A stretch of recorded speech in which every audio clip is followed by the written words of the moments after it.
એનું નામ છે નેક્સ્ટ જન પ્રિપેરેશન ગુજરાતી. આ કોઈ સામાન્ય યુટ્યુબ ચેનલ નથી, આ એક મિશન છે, ખાસ કરીને આપણા ગુજરાતી ઉમેદવારો માટે.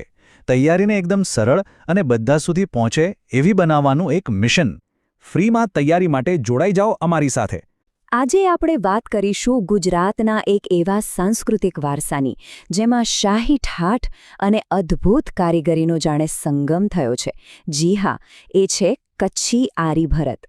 ઘણા લોકો એને મોચી ભરતના નામે પણ ઓળખે છે. પણ જો આ ખાલી ભરતકામ નથી હો, આ તો કચ્છના ઇતિહાસ અને ત્યાંના કારીગરોના કૌશલ્યની એક આખી જીવંત ગાથા છે. તો ચાલો આજે આ ગાથાને જરા ઊંડાણથી સમજીએ. આટલો બારીક, આટલું મનમોહક ભરતકામ, આની પાછળનું રહસ્ય શું હોઈ શકે? ના, આ ખાલી દોરા અને કાપડની રમતો બિલકુલ નથી. આની પાછળ તો એક ખાસ ઓજાર છે, કારીગરોનો એક આખો સમુદાય છે, અને હા, એક ભવ્ય શાહી ઇતિહાસ પણ છુપાયેલો છે. તો ચાલો એક પછી એક કરીને આ બધા રહસ્યો પરથી પડદો ઉઠાવીએ. તો સૌથી પહેલા વાત કરીએ એના શાહી વારસાની. આ કોઈ સામાન્ય લોકકળા નથી, બિલકુલ નહીં. આ કળા તો કચ્છના રજવાડાઓના આશ્રય હેઠળ વિકસી હતી, અને એની જે ભવ્યતા છે ને, એ આજે પણ એની ડિઝાઇનમાં સ્પષ્ટપણે ઝળકે છે. આરી ભરતની ઓળખ મુખ્યત્વે 4 બાબતોથી બનેલી છે. પહેલું, એ રાજવી આશ્રય હેઠળ વિકસી એટલે તો એની ડિઝાઇનમાં એક શાહી ઠાઠ જોવા મળે છે. બીજું, એનું કેન્દ્ર મુખ્યત્વે કચ્છ અને સૌરાષ્ટ્ર રહ્યું. ત્રીજું, અને આ બહુ જ અગત્યનું છે, એના પર મુઘલ શૈલીનો ઊંડો પ્રભાવ છે. અને છેલ્લે સૌથી મહત્વની વાત, આ કોઈ ઘરગથ્થુ શોખ નહોતો, પણ વ્યવસાયિક કારીગરો દ્વારા કરવામાં આવતી એકદમ પ્રોફેશનલ કળા હતી. તો ચાલો હવે સીધા આ કળાના કેન્દ્રમાં જઈએ. એવું તો શું છે આ આરીમાં કે જેના પરથી આખા ભરતકામનું નામ પડ્યું? ચાલો એનું રહસ્ય જાણીએ. તો આ આરી છે શું? જુઓ, એ એક ખાસ પ્રકારની સોય છે, જેના છેડે એક નાનકડી આંકડી જેવો હૂક હોય છે. બસ આ જ હૂકનો ઉપયોગ કરીને સાંકળ જેવા ટાંકા લેવાય છે, જેને આપણે ચેઇન સ્ટિચ કહીએ છીએ. આ અનોખા ઓજારના કારણે જ આ ભરતકામ આરી ભરત કહેવાયું, અને એને પેલી અજોડ બારીકાઈ મળી. અને આ પ્રક્રિયા છે ને, એમાં જબરદસ્ત કુશળતા જોઈએ. કારીગર કાપડની ઉપરથી આરી નાખે છે, નીચેથી દોરાને હૂકમાં ફસાવે અને પછી એક લૂપ ઉપર ખેંચે છે. બસ આ જ પ્રક્રિયા વારંવાર પુનરાવર્તિત થતી જાય અને એક સુંદર, અતૂટ સાંકળ બનતી જાય. એટલે જ તો આ પદ્ધતિ સામાન્ય સોય દોરા કરતાં ઘણી ઝડપી અને એકદમ સુઘડ ગણાય છે. ઓકે, તો ઓજાર અને પદ્ધતિ તો આપણે સમજ્યા, પણ આ કળાના અસલી ઉસ્તાદ કોણ હતા? ચલો હવે સીધા એ કારીગરોની દુનિયામાં જઈએ, જેમણે ખરેખર આ કળાને જીવંત રાખી. હવે જુઓ, સામાન્ય રીતે જ્યારે ભરતકામની વાત આવે એટલે તરત જ આપણા મનમાં શું ચિત્ર આવે? સ્ત્રી કારીગરોનું, ખરું ને? કારણ કે મોટાભાગની આપણી લોકકળાઓને સ્ત્રીઓએ જ તો સાચવી છે. પણ સવાલ એ છે કે શું આરી ભરતના કિસ્સામાં પણ એવું જ હતું? શું અહીં પણ આ કળાના અસલી ઉસ્તાદ સ્ત્રીઓ જ હતી? અને આનો જવાબ કદાચ થોડો ચોંકાવનારો લાગી શકે. આ કળાના ઉસ્તાદ હતા મોચી સમુદાયના કારીગરો. જી હા, એ જ કારીગરો જેઓ પરંપરાગત રીતે પગરખા બનાવવાનું કામ કરતા હતા. એમણે ચામડા પર કામ કરવાની પોતાની કુશળતાનો ઉપયોગ જ્યારે રેશમી કાપડ પર કર્યો, ત્યારે આ અદ્ભુત કળાનો જન્મ થયો. જો કારીગરોની પ્રોફાઇલ જોઈએ ને, તો આ કળા મુખ્યત્વે મોચી સમુદાયના જ હાથમાં હતી. અને એમાં પણ ખાસ વાત એ છે કે ઐતિહાસિક રીતે આ એક પુરુષપ્રધાન કળા હતી, જે તેને બીજા બધા ભરતકામથી સાવ અલગ પાડે છે. આ નિષ્ણાત કારીગરો મોચી જગનાસાળી તરીકે પણ ઓળખતા. જો કે મોચીઓ સિવાય જત, મતવા અને કુંભ જેવા સમુદાયો પણ આની સાથે સંકળાયેલા હતા. પણ યાદ રાખવા જેવી વાત એક જ છે, આ એક વ્યવસાયિક કળા હતી, કોઈ ઘર વપરાશ માટેનો શોખ નહીં. સારું, તો કારીગર અને ઓજાર વિશે તો જાણ્યું, પણ આ કળાની ડિઝાઇન અને સામગ્રી પાછળ પ્રેરણા ક્યાંથી મળી? અહીંયા જ આપણને મુઘલ દરબાર અને રજવાડાઓનો ઊંડો પ્રભાવ જોવા મળે છે. આ વાત ખૂબ જ મહત્વની છે. એવું માનવામાં આવે છે કે મોચી કારીગરોએ આ કળા સીધી મુઘલો પાસેથી અપનાવી હતી. અને આ જ કારણ છે કે આરી ભરતની ડિઝાઇનમાં આપણને સ્થાનિક લોકકળા જેવા ભૌમિતિક આકારો ઓછા દેખાય છે, અને મુઘલ દરબારની જેમ નાજુક ફૂલવેલ અને પશુ પક્ષીઓની ભાત વધુ જોવા મળે છે. એની શાહી ઓળખ તો વપરાતી સામગ્રીમાં પણ સ્પષ્ટ દેખાઈ આવે છે. મોટાભાગે રેશમી દોરાનો ઉપયોગ થતો, જેને સ્થાનિક ભાષામાં હીર કહે છે. એની સાથે સોના ચાંદીના ઝીણા તાર એટલે કે ઝરી અને સેટિન કે રેશમ જેવા મોંઘા કાપડ, આ બધું મળીને એની ભવ્યતામાં ચાર ચાંદ લગાવી દેતું. ભરતકામ શરૂ કરતા પહેલાં જે તે ડિઝાઇનને લાકડાના બ્લોક્સ વડે, જેને બીબા કહેવાય છે, એનાથી કાપડ પર એકદમ ચોકસાઈપૂર્વક છાપવામાં આવતી. આ પદ્ધતિથી એ સુનિશ્ચિત થતું કે દરેક ભાત એકદમ સુઘડ અને એકસરખી બને. આ એની પ્રોફેશનલ હોવાની વધુ એક નિશાની છે. ચાલો હવે આ વિશ્લેષણના અંતિમ અને કદાચ સૌથી મહત્વપૂર્ણ ભાગ તરફ આગળ વધીએ, ખાસ કરીને પરીક્ષાની દૃષ્ટિએ. આરી ભરતને કચ્છના બીજા ભરતકામથી અલગ કેવી રીતે પાડવો એ સમજવું ખૂબ જ જરૂરી છે. તો ચાલો આ તફાવતને એકદમ સ્પષ્ટ રીતે સમજી લઈએ.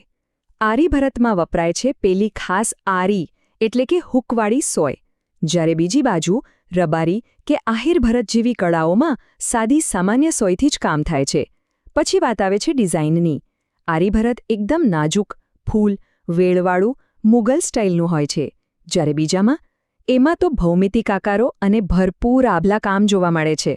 અને હા, સૌથી મોટો ફરક, આરી ભરત એ પ્રોફેશનલ કારીગરો અને એ પણ મોટાભાગે પુરુષોની કળા હતી, જ્યારે બીજી લોકકળાઓ એ તો સમુદાયની સ્ત્રીઓ પોતાના માટે, પોતાના ઘર માટે કરતી હતી. આટલો મોટો તફાવત છે. અને હા, એ પણ જાણવું રસપ્રદ છે કે આ કળાને કચ્છ એમ્બ્રોઇડરીના ભૌગોલિક સંકેત એટલે કે GI ટેગ હેઠળ સરકારી રક્ષણ અને માન્યતા પણ મળેલી છે. આ ટેગ એની વિશિષ્ટ ઓળખ અને ગુણવત્તાની ગેરંટી આપે છે. અને અંતે પરીક્ષા માટેના જે મુખ્ય તથ્યો છે એનું એક ઝડપી રિવિઝન કરી લઈએ. સમુદાય કયો, ઓજાર કયો, પ્રદેશ કયો, પ્રભાવ કોનો, સામગ્રી કઈ અને એના મુખ્ય ઉત્પાદનો કયા.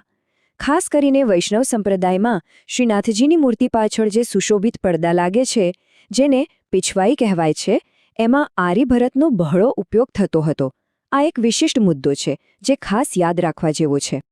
તો આરી ભરતનો ઇતિહાસ ભવ્ય છે, એની કળા અજોડ છે, એ બધું જ આપણે જોયું. પણ અંતમાં એક સવાલ આપણી સૌની સામે ઊભો છે કે આજના ટેકનોલોજી અને આટલા ઝડપથી બદલાતા સમયમાં કારીગરોની આ પેઢી દર પેઢી ચાલી આવતી વિરાસત, આ વારસો, ભવિષ્ય માટે જીવંત કેવી રીતે રહેશે? બસ આ જ વિચાર સાથે આપણે આજના વિશ્લેષણને અહીં વિરામ આપીએ છીએ. આજે આપણે વાત કરીશું બન્ની ભરતની. આ નામ કદાચ સાંભળ્યું હશે. ગુજરાતના કચ્છ પ્રદેશનું એક એવું અદ્ભુત ભરતકામ જે માત્ર કળા નથી, પણ એમ સમજો કે દરેક ટાંકામાં એક આખી કહાણી છુપાયેલી છે, જેમાં સદીઓનો ઇતિહાસ અને સંસ્કૃતિ વણાયેલી છે. અને જુઓ, એવું કહેવાય છે કે આખા ગુજરાતનું આ સર્વશ્રેષ્ઠ ભરતકામ છે. હવે આ કોઈ નાની વાત તો છે નહીં, બરાબર? એની જે બારીકાઈ છે, જે ચોકસાઈ છે અને રંગોનું જે કોમ્બિનેશન છે, એ જ એને બીજા બધાથી એકદમ અલગ પાડે છે. પણ સવાલ એ છે કે એની અસલી સુંદરતા છે શું? શું એ ખાલી દેખાવમાં છે? ના, એની ખરી મજા તો એની વાર્તામાં છે. આ જે દોરા છે ને, એની અંદર જાણે કે રહસ્યો છુપાયેલા છે. એક આખા સમુદાયની સફર, એમની માન્યતાઓ, એમની ઓળખ, બધું જ. તો ચાલો આજે આપણે આ જ રહસ્યો પરથી પડદો ઉઠાવીએ. તો કોઈ પણ કળાને સમજવી હોય તો એ ક્યાંથી આવી છે એ જાણવું બહુ જ જરૂરી છે. એટલે આપણી આ સફર શરૂ થાય છે કચ્છના બન્ની પ્રદેશથી. એ જગ્યા જ્યાં આ કળાનો જન્મ થયો, જ્યાં એ મોટી થઈ. હવે જુઓ, આ જે બન્ની પ્રદેશ છે ને, એ કચ્છના મોટા અને નાના રણની વચ્ચે આવેલો એક અનોખો ઘાસનો પ્રદેશ છે. આ કોઈ એવી તેવી જગ્યા નથી. આ વિસ્તારની ખાસિયતો એ જ અહીંના લોકોની રહેણીકરણી અને એમની કળાને ઘડી છે. અહીંના જે માલધારી સમુદાયો છે, આ ઘાસના મેદાનો જેમનું ઘર છે. અને એમના ઘર પણ કેટલા ખાસ. એમને કહેવાય છે ભૂંગા. આ જે ગોળાકાર માટીની ઝૂંપડીઓ દેખાય છે ને, એ માત્ર ઘર નથી. સમજી લો કે આ જીવંત વર્કશોપ છે, જ્યાં બન્ની ભરતની પરંપરા આજે પણ ધબકે છે. અને જ્યારે આવા ઘણા બધા ભૂંગા ભેગા થાય, એને વાંઢ કહેવાય. આ જ એમનું સામાજિક અને કલાત્મક જીવનનું સેન્ટર પોઈન્ટ છે. તો સવાલ એ છે કે આ કળાને આટલા વર્ષોથી સાચવી કોણે રાખી છે? તો એ છે અહીંના પશુપાલક સમુદાયો, ખાસ કરીને જત માલધારી, સુમરા અને મતવા સમુદાયની સ્ત્રીઓ. સાચું કહું તો આ મહિલાઓ જ આ અમૂલ્ય વારસાની અસલી સર્જક અને રખેવાળ છે. યાદ છે આપણે શરૂઆતમાં એક રહસ્યની વાત કરી હતી? હા, તો એની ચાવી હવે આપણને મળવાની છે. કારણ કે બન્ની ભરતની જે ડિઝાઇન છે ને એ ખાલી અહીંની એટલે કે સ્થાનિક નથી. એની પાછળ તો એક આખી ગ્લોબલ સ્ટોરી છે. તો મનમાં સવાલ થાય કે આટલી બધી જટિલ અને ભૌમિતિક પેટર્ન આ બધું આવે છે ક્યાંથી? આપણે જ્યારે બન્ની ભરત જોઈએ ત્યારે આમાં ફૂલ કે પાંદડા નથી દેખાતા, પણ એકદમ ચોકસાઈવાળી જ્યોમેટ્રિક ડિઝાઇન દેખાય છે. તો આ સ્ટાઇલ આવી ક્યાંથી? આનો જવાબ છે એમની સફરમાં. વાત એમ છે કે જત સમુદાયના લોકો મૂળ ઈરાન અને અરબસ્તાનથી સ્થળાંતર કરીને અહીં આવ્યા હતા અને એમનો રસ્તો સિંધ અને બલુચિસ્તાન થઈને પસાર થતો હતો. તો જેમ જેમ એ આગળ વધતા ગયા તેમ તેમ એ દરેક પ્રદેશની કળાની છાપ એમના ભરતકામ પર છોડતા ગયા. અને બસ આ જ છે એ રહસ્યનો જવાબ. બન્ની ભરતની જે ભૌમિતિક શૈલી છે, એના રંગો છે, એના પર ઈરાન, બલુચિસ્તાન અને સિંધની કળાનો બહુ જ ઊંડો પ્રભાવ જોવા મળે છે. આ એકદમ પરફેક્ટ ઉદાહરણ છે કે કેવી રીતે કળા જુદી જુદી સંસ્કૃતિઓનો સંગમ બની શકે છે અને ઇતિહાસને જીવંત રાખી શકે છે. તો આ બધા ઐતિહાસિક પ્રભાવોને કારણે બન્ની ભરતની જાણે કે પોતાની એક અલગ જ ભાષા બની ગઈ. ચાલો હવે એને જરા નજીકથી સમજીએ. એના પોતાના કેટલાક નિયમો છે જે એને બાકી બધાથી એકદમ અલગ પાડે છે. બન્ની ભરતને ઓળખવું બહુ સહેલું છે. એની ખાસિયતો જુઓ. એક તો એની ભૌમિતિક ચોકસાઈ એકદમ પરફેક્ટ. બીજું, એમાં નાના નાના ચમકતા આભલાનો ઉપયોગ થાય છે. અને સૌથી ખાસ છે એના ટાંકા. સાંકડી ટાંકો અને ગાંચ ટાંકો. આ બધું જ્યારે ભેગું થાય ને ત્યારે કાપડ પર એક ઉભસેલી 3D જેવી ઇફેક્ટ આવે છે, જે ખરેખર જોરદાર લાગે છે. હવે અહીંયા એક બહુ જ રસપ્રદ અને મહત્વનો નિયમ છે. બન્નીની મુસ્લિમ મહિલાઓ જે ભરતકામ કરે છે એમાં એ લોકો પશુ, પંખી જેવા કોઈ જીવંત પ્રાણીને નથી બતાવતા.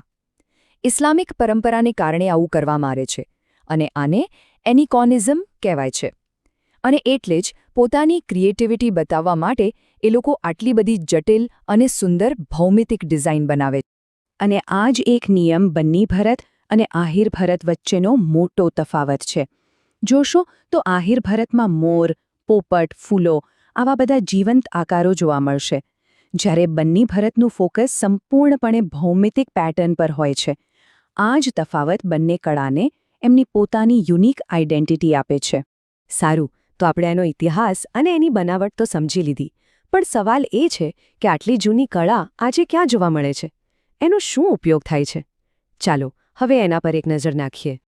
આ કળાનું સૌથી શાનદાર રૂપ જોવું હોય ને તો એ જોવા મળે છે કંજરી પર. હવે કંજરી શું છે?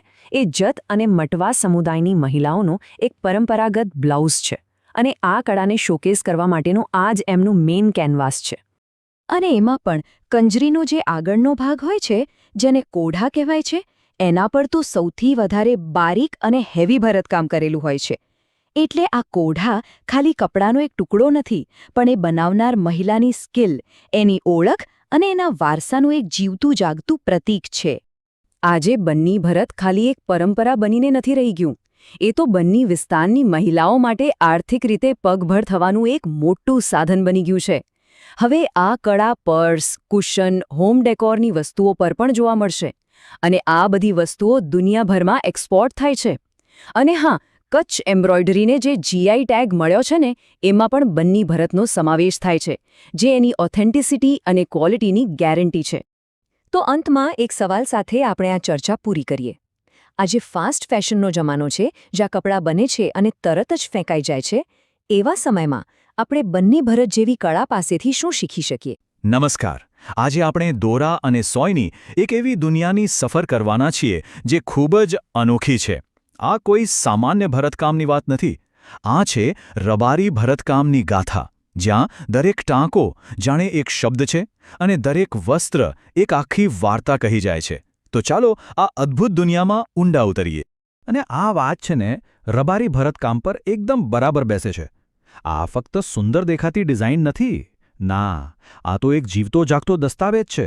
એક એવું અરીસો જેમાં એને બનાવનાર લોકોની ઓળખ, એમની માન્યતાઓ, એમની જીવનશૈલી બધું જ ઝળકે છે. ક્યારે એવો વિચાર આવ્યો કે કપડાં માત્ર પહેરવા માટે જ નહીં, પણ વાંચવા માટે પણ હોઈ શકે? લાગે છે ને અજીબ? પણ રબારી ભરતકામ સાથે આ કોઈ કલ્પના નથી, હકીકત છે. તો ચાલો આજે આપણે આ જ વાર્તાના પાના ફેરવીએ. હવે કોઈ પણ કલાને સમજવી હોય તો સૌથી પહેલા એના કલાકારને સમજવા પડે, ખરું ને? તો ચાલો સૌથી પહેલા આપણે એ લોકોને મળીએ જેમની આંગળીઓના ટેરવે આ જાદુ સર્જાય છે. તો કોણ છે આ રબારી લોકો? એમની ઓળખ ભગવાન કૃષ્ણના પાલક પિતા નંદરાજા સાથે જોડાયેલી છે. તેઓ પોતાને એમના વંશજ માને છે. એમનું જીવન એટલે પશુપાલન, પ્રકૃતિ સાથે એકદમ હળીમળીને રહેવું. કચ્છ અને સૌરાષ્ટ્રના જે વિશાળ ખુલ્લા પ્રદેશો છે ને, એ જ એમનું ઘર છે અને ત્યાં જ એમની આ કલા પાંગરી છે. આ ગોપ સંસ્કૃતિ શબ્દ છે ને, એ ખાલી પશુપાલનનો ધંધો નથી બતાવતો. ના, એ તો જીવન જીવવાની એક આખી રીત છે, જેમાં પશુઓ જ એમનું સાચું ધન છે અને કુદરત જ એમનો સાચો રસ્તો બતાવનાર. અને આ જ ફિલોસોફી એમના ભરતકામના દરેક ટાંકામાં જોવા મળે છે. અને સૌથી અદ્ભુત વાત તો એ છે કે આજુબાજુનો વિસ્તાર જુઓ, કચ્છ કે સૌરાષ્ટ્રનો સૂકો વેરાન પ્રદેશ, પણ એમના કપડાં જુઓ, એકદમ રંગોનો ધમાકો. એવું લાગે જાણે પ્રકૃતિમાં જે રંગોની કમી છે એ બધી જ કમી એમણે પોતાના ભરતકામમાં પૂરી કરી દીધી હોય. તો પછી આ જે દોરાની ભાષા છે એને જરા નજીકથી જોઈએ. એના મૂળાક્ષરો કયા છે, એનું ગ્રામર શું છે, ચલો એને ડીકોડ કરીએ. હવે જુઓ, ગુજરાતમાં આહિર ભરત પણ બહુ જ પ્રચલિત છે, પણ રબારી ભરત અને આહિર ભરત વચ્ચે એક મોટો ફરક છે અને એ છે આભલા, એટલે કે મિરરનો ઉપયોગ. આહિર ભરતમાં મોટાભાગે ગોળ આભલા જ જોવા મળશે, પણ રબારી ભરતમાં એમાં તો ચોરસ, ત્રિકોણ, હીરા જેવા જાતજાતના આકારના આભલાનો છૂટથી ઉપયોગ થાય છે. આ જ વસ્તુ એને એકદમ અલગ અને ખાસ બનાવે છે. આ આખી કળાનો પાયો છે સાંકડી સિલાઈ. નામ પરથી જ ખબર પડે, આ ચેઇન સ્ટિચ છે. લાગે ભલે સાધારણ, પણ આ જ ટાંકાથી બધી મોટી ડિઝાઇનની આઉટલાઇન બને છે. અને જે આભલા હોય છે ને, એને કાપડ પર એકદમ મજબૂતીથી જડી દેવાનું કામ પણ આ જ સાંકડી સિલાઈ કરે છે. તો પછી આટલી બધી ચમક ક્યાંથી આવે છે? એનું રહસ્ય છે હીર. આ કોઈ સાદો સુતરાઉ દોરો નથી, આ છે રેશમી દોરો, એકદમ શાઇનવાળો. અને જ્યારે આ હીરથી ભરતકામ થાય ત્યારે એના પર પડતો પ્રકાશ એને એવી ચમક આપે છે કે આખું ભરતકામ એકદમ શાહી લાગે.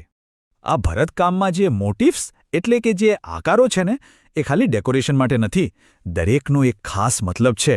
જેમ કે ઊંટ એ રણના જીવનની નિશાની છે, મોર એટલે સુંદરતા, વીછીને રક્ષણ માટેનું પ્રતીક માનવામાં આવે છે, અને હાથી એટલે તાકાત અને સમૃદ્ધિ. આ તો જાણે એમની પોતાની એક શબ્દકોશ જ છે. અને ભાષાની જેમ જ એમની એક ખાસ કલર પેલેટ પણ છે. મુખ્યત્વે 5 રંગો: લાલ, પીળો, લીલો, વાદળી અને સફેદ. બસ આ 5 રંગોના ઉપયોગથી જ તેઓ પોતાની આખી રંગીન દુનિયા બનાવી દે છે. આ રંગો એમની ઊર્જા અને જીવંતતાને દર્શાવે છે. હવે એ સમજવું જરૂરી છે કે આ કળા ખાલી મ્યુઝિયમમાં મૂકવા માટે નથી. ના, આ તો એમના રોજબરોજના જીવનનો એક ભાગ છે. ચલો જોઈએ કે કેવી રીતે. તો જુઓ, પુરુષો હોય કે સ્ત્રીઓ, બંનેના પરંપરાગત કપડામાં ભરતકામની છાપ છે. પુરુષોના ઘેરદાર કેડિયા અને જેકેટ્સ પર, તો સ્ત્રીઓના બ્લાઉઝ, ઓઢણા અને ખાસ કરીને લૂડી પર. આ કળા એમના પહેરવેશનો, એમની ઓળખનો જ એક હિસ્સો છે. એમાં પણ ખાસ કરીને લૂડીની વાત કરવી જ પડે. આ એક કાળા રંગની ઊનની શાલ છે. હવે વિચારો, ઘેરા કાળા કેનવાસ પર ચમકતા રંગબેરંગી દોરા અને જગમગતા આભલા. કેવું અદ્ભુત લાગે! આ જ તો કમાલ છે, રંગોના કોન્ટ્રાસ્ટનો કેટલો સુંદર ઉપયોગ. આ કળાને જો જીવંત જોવી હોય ને, તો તરણેતરના મેળામાં જવું પડે. ત્યાં ભરતકામ કરેલી રંગીન છત્રીઓ લઈને ફરતા યુવાનો જોવા મળે. એ છત્રીઓ ખાલી શણગાર નથી, એ તો કલાકારી અને એમની સંસ્કૃતિનું જીવતું જાગતું પ્રદર્શન છે. અને એવું નથી કે આ કળા હવે ભૂતકાળ બની ગઈ છે.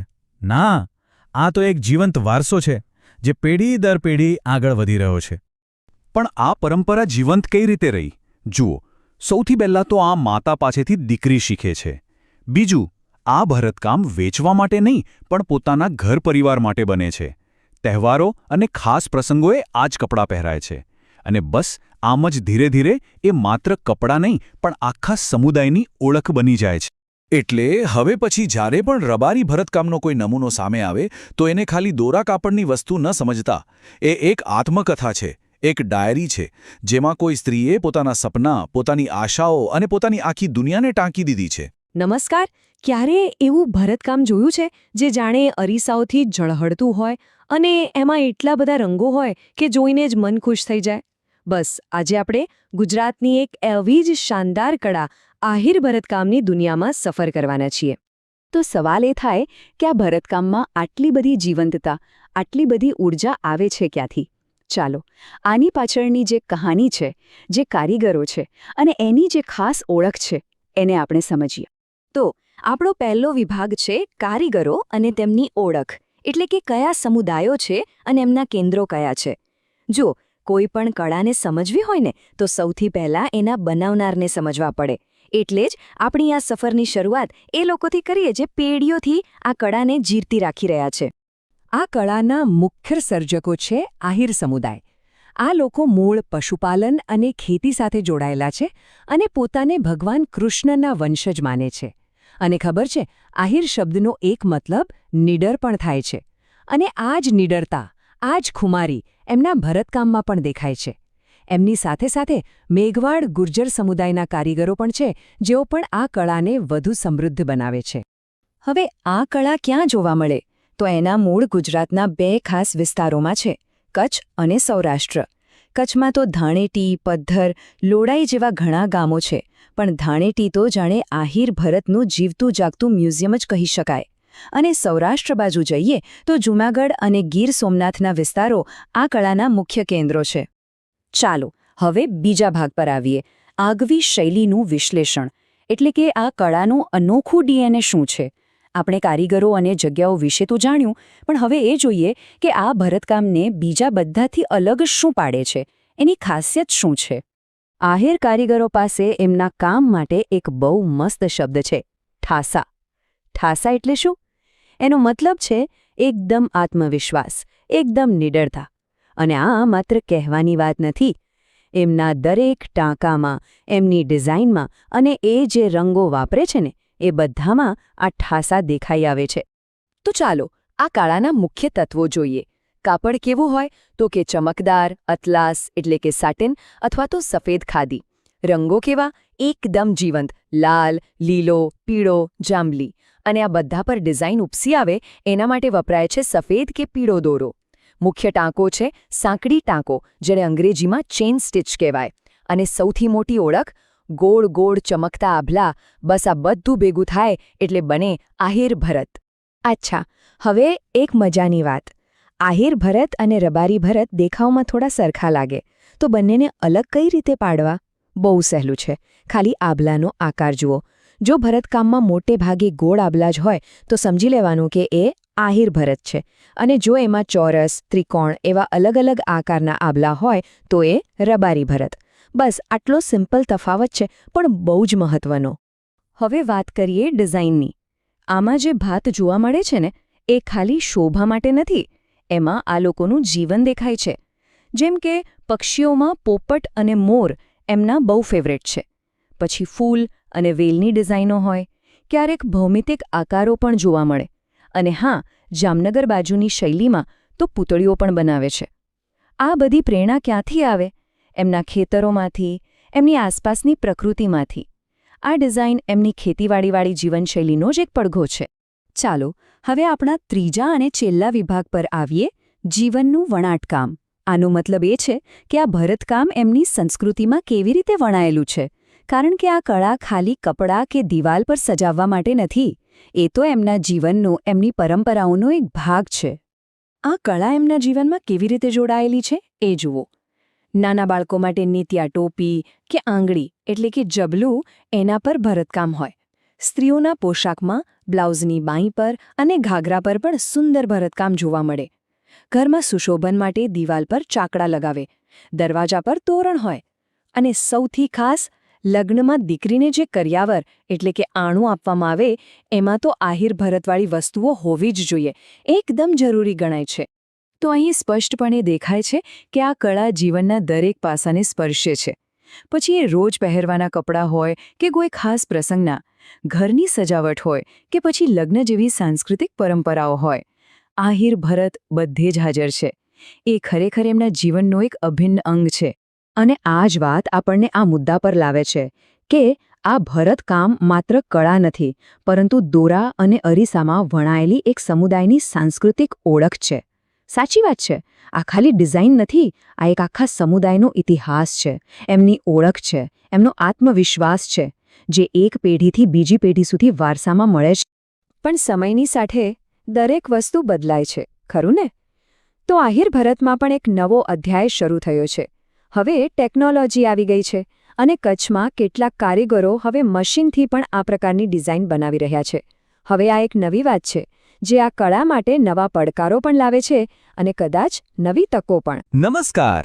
આજે આપણે વાત કરીશું ગુજરાતની 2 એવી અદ્ભુત ભરતકામ શૈલીઓની જેમના દોરામાં આખો ઇતિહાસ વણાયેલો છે.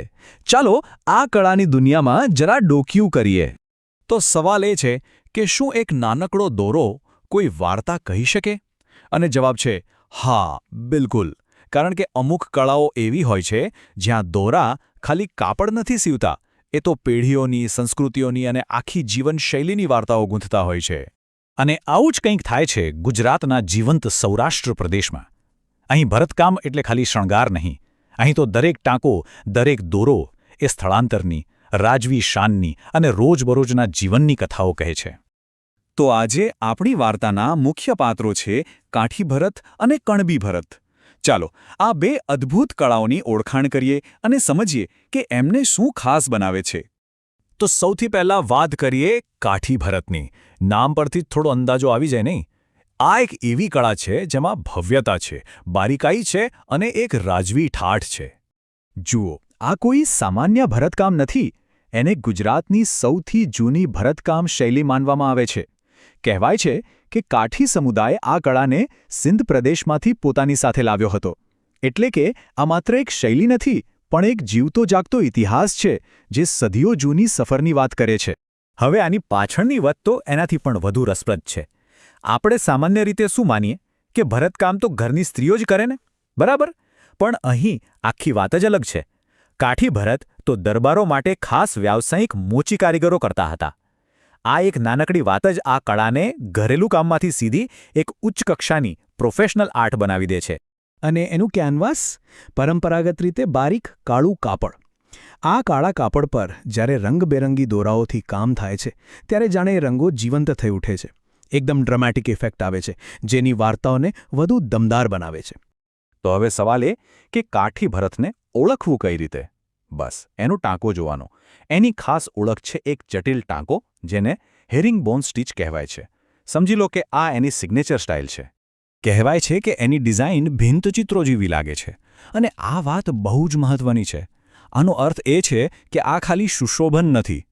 આ તો જાણે મોટા મોટા ભિંતચિત્રો અને મહાકાવ્યોના દ્રશ્યોને કાપડ પર ઉતારવાની કળા છે. વિચારો, એક આખું ભિંતચિત્ર તમારા હાથમાં આવી જાય. અને એમાં વિષયો કેવા હોય છે? અરે વાહ! રામાયણ મહાભારતના પ્રસંગો, કૃષ્ણલીલા, રૂક્મિણી વિવાહ, ઢોલા મારું જેવી લોકકથાઓ, આ બધું જ તમને કાપડ પર જોવા મળશે. મોર, પોપટ, ગણેશજી, આ બધા પ્રતીકો એને વધુ જીવંત બનાવે છે. આ સ્પષ્ટ બતાવે છે કે આ કળા આપણા વારસા સાથે કેટલી ઊંડાણથી જોડાયેલી છે. તો કાઠી ભરતની રાજવી દુનિયામાંથી હવે આપણે સીધા જઈએ ખેતરોમાં. હવે વાત કરીએ કણબી ભરતની. એક એવી શૈલી જે મજબૂત છે, રંગીન છે અને જેના મૂળ સીધા ધરતી સાથે જોડાયેલા છે. જેમ નામ પરથી જ ખબર પડે, કણબી ભરત એ કણબી એટલે કે પાટીદાર ખેડૂત સમુદાયની મહિલાઓ દ્વારા કરવામાં આવતી એક ખાસ ભરતકામ શૈલી છે. આની સાચી ઓળખ જ એ છે કે એ ખેતી અને ગામડાના જીવન સાથે એકદમ વણાયેલી છે. આ કળા મુખ્યત્વે લેવા અને કડવા પાટીદાર સમાજની મહિલાઓ કરે છે. અને જો એનું મુખ્ય કેન્દ્ર જોવું હોય તો એ છે ભાવનગર જિલ્લાનું ગારિયાધાર. જો કે રાજકોટ, જૂનાગઢ અને કચ્છમાં પણ આ કળા જોવા મળે છે. અહીં કાપડની પસંદગી જ આખી વાર્તા કહી દે છે. કાઠી ભરત જેવું બારીક નહીં, પણ એકદમ જાડું, મજબૂત કાપડ. કેમ? કારણ કે એ રોજિંદા વપરાશ માટે છે, ખેતીના કામકાજમાં ટકી રહે તેવું. આ જ એનો સૌથી મોટો તફાવત છે અને એની ઓળખ પણ. હવે રંગોની વાત કરીએ. કાઠી ભરતમાં જેમ આખી રંગોની પેલેટ હતી, અહીં એવું નથી. કણબી ભરતની ઓળખ છે એના 2 મુખ્ય રંગો, લાલ અને વાદળી.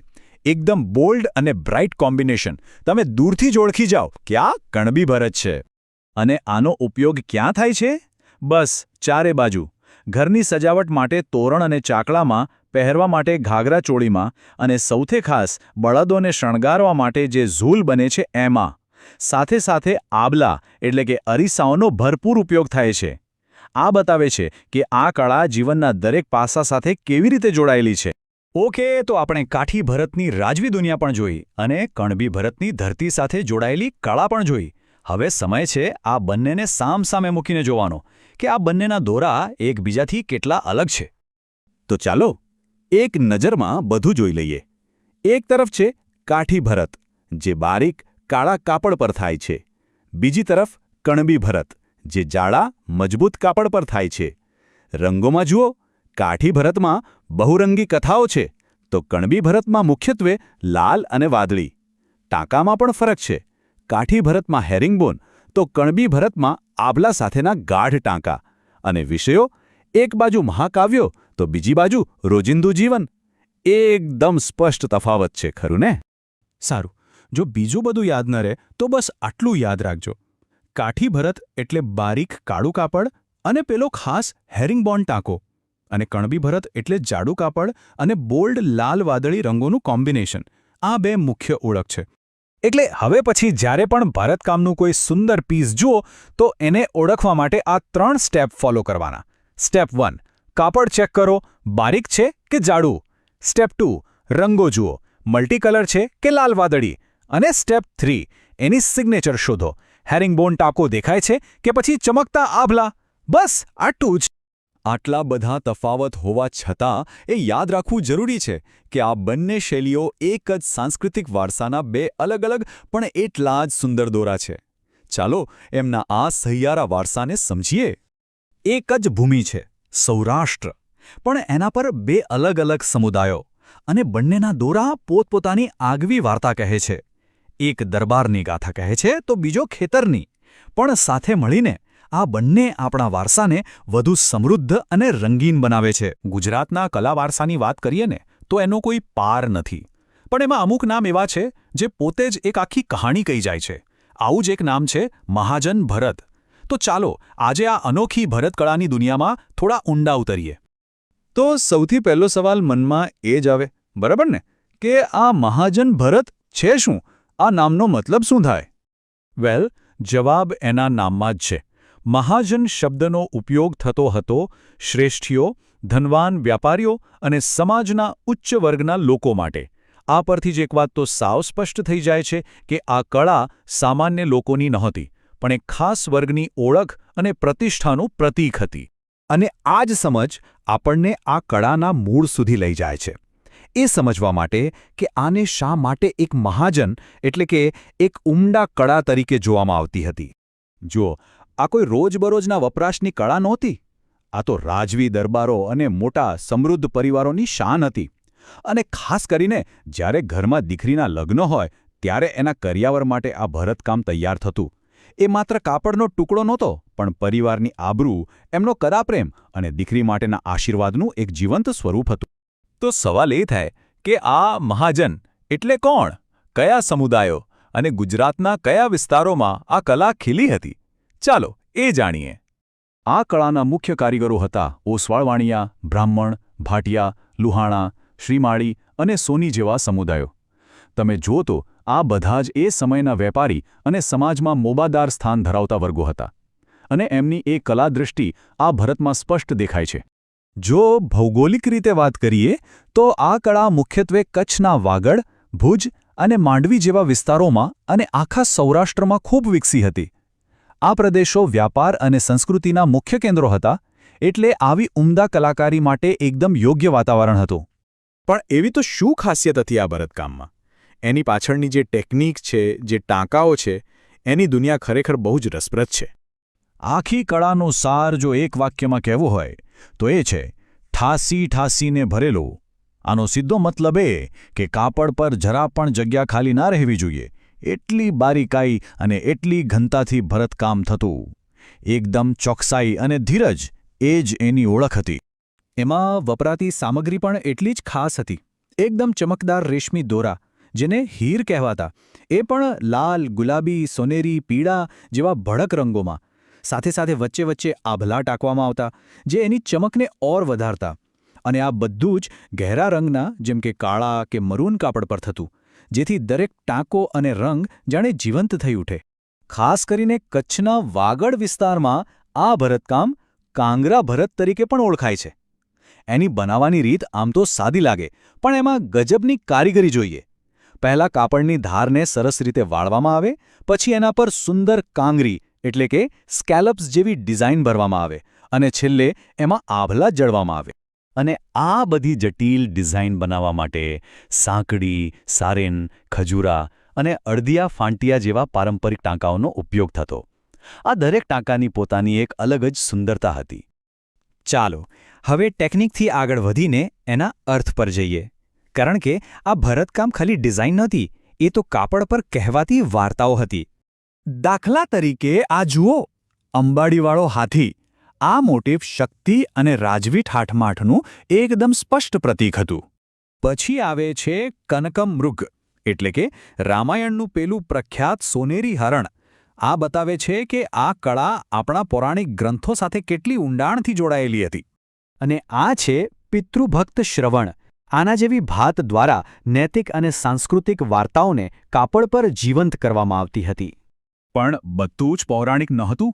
વલોણા જેવી ભાત રોજિંદા જીવન અને ઘરની સમૃદ્ધિનું ચિત્રણ કરતી. આ બતાવે છે કે કળામાં પૌરાણિક અને સાંસારિક જીવનનો કેવો અદ્ભુત તાલમેલ હતો. તો હવે સવાલ એ થાય કે આ કળાનો વારસો શું છે? ગુજરાતની ભરતકળાના આટલા મોટા વિશ્વમાં એનું સ્થાન ક્યાં છે? મહાજન ભરતનો બીજી ભરત શૈલીઓ સાથેનો સંબંધ બહુ જ રસપ્રદ છે. એના પર મોચી ભરતનો સ્પષ્ટ પ્રભાવ દેખાય છે અને કાઠી ભરત સાથે ઘણી રીતે મળતું આવે છે. એટલું જ નહીં, એમાં બેડ ભરતના સુશોભન તત્વોનો પણ ઉપયોગ થતો અને એનો દેખાવ ઘણીવાર કટાવ કામ જેવો પણ લાગતો. અને આના પરથી એક બહુ જ મહત્વની વાત સમજાય છે કે આ કોઈ એકલી અલગ અલગ ચાલતી કળા નહોતી. એ ગુજરાતની બીજી ટેક્સટાઇલ પરંપરાઓ સાથે સતત વાતચીત કરતી એક જીવંત કળા હતી. પશ્ચિમ ભારતના સાંસ્કૃતિક વારસામાંથી ચાલો એક એવી કળાની દુનિયામાં જઈએ જ્યાં દરેક દોરો એક વાર્તા કહે છે અને કાપડ પરનો દરેક નાનકડો અરીસો જાણે સૂર્યનો ટુકડો હોય એવું લાગે છે. આપણે વાત કરી રહ્યા છીએ ગુજરાતની અદ્ભુત કલાકારીગરી વિશે. ક્યારેય વિચાર્યું છે કે ગુજરાતના પરંપરાગત કાપડ પર આ નાની નાની ચમકતી વસ્તુઓ શું હોય છે? આ માત્ર શણગાર નથી, પણ એક એવી પરંપરા છે જે સદીઓથી પેઢી દર પેઢી જીવંત રહી છે. તો આ કળાને કહેવાય છે આભલા ભરત. આ હસ્તકળાનું જન્મ ગુજરાતના સૌરાષ્ટ્ર વિસ્તારમાં થયો હતો અને આજે તો આખી દુનિયામાં એની એક અલગ જ ઓળખ છે. સાવ સાદા શબ્દોમાં કહીએ તો આભલા ભરત એટલે કાપડ પર નાના નાના અરીસાઓને દોરા વડે ખૂબ જ કલાત્મક રીતે ટાંકવાની કળા. અને આ જ એની ખાસિયત છે. તો આટલી બધી ચમકનું રહસ્ય શું છે? ચાલો એ મૂળભૂત તત્વને થોડું નજીકથી જોઈએ જે આ કલાને આટલી ખાસ બનાવે છે. સૌરાષ્ટ્રની સ્થાનિક બોલીમાં આ નાના ગોળ અરીસાને ખાપુ કહેવામાં આવે છે. એટલે જ આ કળાનું બીજું નામ ખાપુ ભરત પણ છે. આ શબ્દ સીધો જ એને મૂળ સાથે જોડાયેલો છે. આ કોઈ સામાન્ય સિલાઈ નથી, પણ એક ચોક્કસ કળા છે. કુશળ કારીગરો પહેલાં કાપડ પર અરીસો મૂકે છે, પછી દોરાથી એક મજબૂત ફ્રેમ બનાવે છે અને પછી તેને રંગબેરંગી ટાંકાઓથી એવી રીતે જડી દે છે કે એ વર્ષો સુધી ત્યાં જ રહે. ચાલો હવે થોડા ભૂતકાળમાં જઈએ. આ જે ચમકતા અરીસા છે, જે આ કળાનો જીવ છે, એ ખરેખર આવતા હતા ક્યાંથી?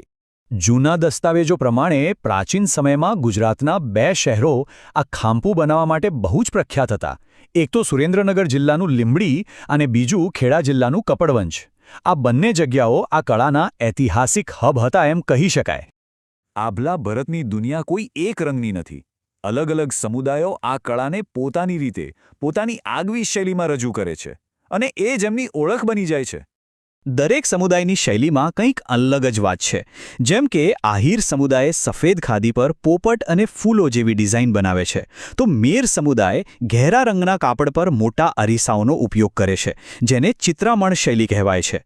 પણ કચ્છના કારીગરો તો કમાલ જ કરી દે છે. એ લોકો ગોળ, ત્રિકોણ અને ષટકોણ જેવા અલગ અલગ આકારના અરીસાઓ વાપરીને આ કળાને એકદમ નવા લેવલ પર લઈ જાય છે. રસપ્રદ વાત એ છે કે આહિર સમુદાયની કળા પર જૂની કાઠી ભરત શૈલીનો ઊંડો પ્રભાવ જોવા મળે છે. આ એક ઉત્તમ ઉદાહરણ છે કે કેવી રીતે કળાની પરંપરાઓ એક પેઢીથી બીજી પેઢીમાં વારસા તરીકે આગળ વધે છે. આ કળા ફક્ત પ્રદર્શન માટે નથી, એ તો લોકોના રોજિંદા જીવનમાં, એમના તહેવારોમાં અને એમની માન્યતાઓમાં ઊંડે સુધી વણાઈ ગયેલી છે. લગ્ન જેવા પવિત્ર પ્રસંગો પર વરરાજા જે મોઢિયા પહેરે છે એના પર ખૂબ જ સુંદર અને ભારે આભલા ભરત કરવામાં આવે છે. આ કલાની પવિત્રતા અને મહત્વ દર્શાવે છે. અને આ કળા ફક્ત માણસો માટે જ નથી. ગામડાઓમાં લોકો પોતાના વહાલા બળદોને શણગારવા માટે જે ઝૂલ વાપરે છે એના પર પણ આભલા ભરત જોવા મળે છે. આ પશુઓ પ્રત્યેના પ્રેમનું પ્રતીક છે. આ કળાનો ઉપયોગ ઘણો વ્યાપક છે. ઘરના દરવાજા પર લટકતા તોરણ અને દિવાલ પરના ચાકડાથી માંડીને બાળકોના કપડાં સુધી બધે જ એની હાજરી છે. એટલું જ નહીં, કચ્છમાં તો એવી માન્યતા પણ છે કે દિવાલ પર લગાવેલા અરીસા ખરાબ નજરને દૂર રાખે છે. તો સવાલ એ છે કે આટલી જૂની કળા હોવા છતાં આજના આધુનિક સમયમાં પણ એ પોતાનું અસ્તિત્વ કેવી રીતે ટકાવી રહી છે? આ કળાના મૂળ ખૂબ ઊંડા છે. એને પ્રેરણા આપનારી શૈલીઓના તાર છેક 18મી સદી સુધી જોડાયેલા છે. આ એની ઐતિહાસિક મહત્તા બતાવે છે. આ કોઈ મ્યુઝિયમમાં મૂકેલી જૂની વસ્તી નથી. આ એક જીવંત પરંપરા છે. અને એને જીવંત રાખવાનો શ્રેય જાય છે એ સ્ત્રીઓને, જેમણે પેઢી દર પેઢી આ અમૂલ્ય વારસાને સાચવી રાખ્યો છે. એ જ આ કળાના સાચા રખેવાળ છે. તો હવે પછી જ્યારે પણ આભલા ભરતનો કોઈ નમૂનો જુઓ ત્યારે એક ક્ષણ માટે વિચારજો, શું એ ફક્ત દોરા અને અરીસા છે કે પછી એમાં પેઢીઓની વાર્તાઓ, એમની માન્યતાઓ અને એમની કલાનો આખો વારસો વણાયેલો છે? નમસ્કાર. ચાલો આજે આપણે વાત કરીએ કચ્છની એક ખાસ ભરતકળા વિશે, મુતવા ભરત. હવે નામ સાંભળીને તો એકદમ સીધું સાદું લાગે, ખરું ને? પણ એની પાછળની જે કહાણી છે ને એ એટલી જ ગૂંચવાડાભરી અને રસપ્રદ છે. તો ચાલો સાથે મળીને આની અસલી ઓળખ શું છે એ શોધવાનો પ્રયત્ન કરીએ. અને જુઓ, આખી વાતની શરૂઆત જ એક મોટા સવાલથી થાય છે. જ્યારે આપણે મુતવા ભરત વિશેના જે પણ સ્ત્રોતો છે એને જોઈએ ને તો એક જ કળાની બે બિલકુલ અલગ અલગ કહાણીઓ સામે આવીને ઊભી રહે છે. તો સવાલ એ થાય કે આ શું છે? શું આ એકબીજાથી વિરુદ્ધ વાત છે કે પછી એની પાછળ કોઈ ઊંડું રહસ્ય છુપાયેલું છે? ચાલો આ ગૂંચને ઉકેલવાની કોશિશ કરીએ. તો આટલી જટિલ ઓળખને સમજવી હોય તો શરૂઆત ક્યાંથી કરવી? વેલ, એનો જવાબ છે ને એ સ્ત્રોતોમાં જ છુપાયેલો છે. અમુક સંકેતો છે, અમુક ક્લૂઝ છે. અને મજાની વાત તો એ છે કે આ સંકેતો આપણને બે સાવ અલગ રસ્તાઓ પર લઈ જાય છે. અને એનાથી જ આખી વાત વધારે રસપ્રદ બની જાય છે. અને આ આખા કોયડાના કેન્દ્રમાં કોણ છે ખબર છે? એક જ સમુદાય, મુતવા સમુદાય. આપણને જે માહિતી મળે છે એ પ્રમાણે આ એક જ કોમ્યુનિટી બે સાવ જુદી જુદી કળાની શૈલીઓ સાથે જોડાયેલી છે. બસ આ જોડાણને સમજી લીધું ને તો સમજો કે આખી વાતનો ભેદ ઉકેલાઈ ગયો. ઓકે, તો ચાલો આપણા પહેલા સંકેત એટલે કે ફર્સ્ટ ક્લુ પર જઈએ. સ્ત્રોતોનું માણીએ તો મુતવા ભરત બીજું કંઈ નહીં પણ કચ્છની જે ફેમસ બન્ની ભરત કળા છે ને એના જ મોટા પરિવારનો એક હિસ્સો છે. એટલે આ આપણને એક ચોક્કસ દિશામાં લઈ જાય છે. તો આ બન્ની શૈલીની ખાસિયત શું છે? સૌથી પહેલાં તો એ કચ્છના બન્ની વિસ્તારના મુતવા લોકો સાથે જોડાયેલી છે. એના પર ઈરાની અને બલુચી કળાનો પ્રભાવ એકદમ સાફ દેખાય છે. અને કામ એકદમ બારીક, ઝીણવટભર્યું, જેમાં મેઇનલી સાંકડી ટાંકાનો ઉપયોગ થાય, ભૌમિતિક ડિઝાઇન હોય અને એની જે સિગ્નેચર વસ્તુ છે ને એ છે એકદમ નાના, જેને માઇક્રો મિરર્સ કહીએ, એવા આભલાનો ઉપયોગ. આ બધું જ મળીને જ એને ખાસ ઓળખ આપે છે. તો આ બધું સાંભળીને એવું જ લાગે ને કે મુતવા ભરત એટલે બસ બન્ની શૈલીનો જ એક પ્રકાર છે. વાત પતી ગઈ? ના, જો કહાણી આટલી સિમ્પલ હોત તો આપણે આગળ વાત જ શું કામ કરત?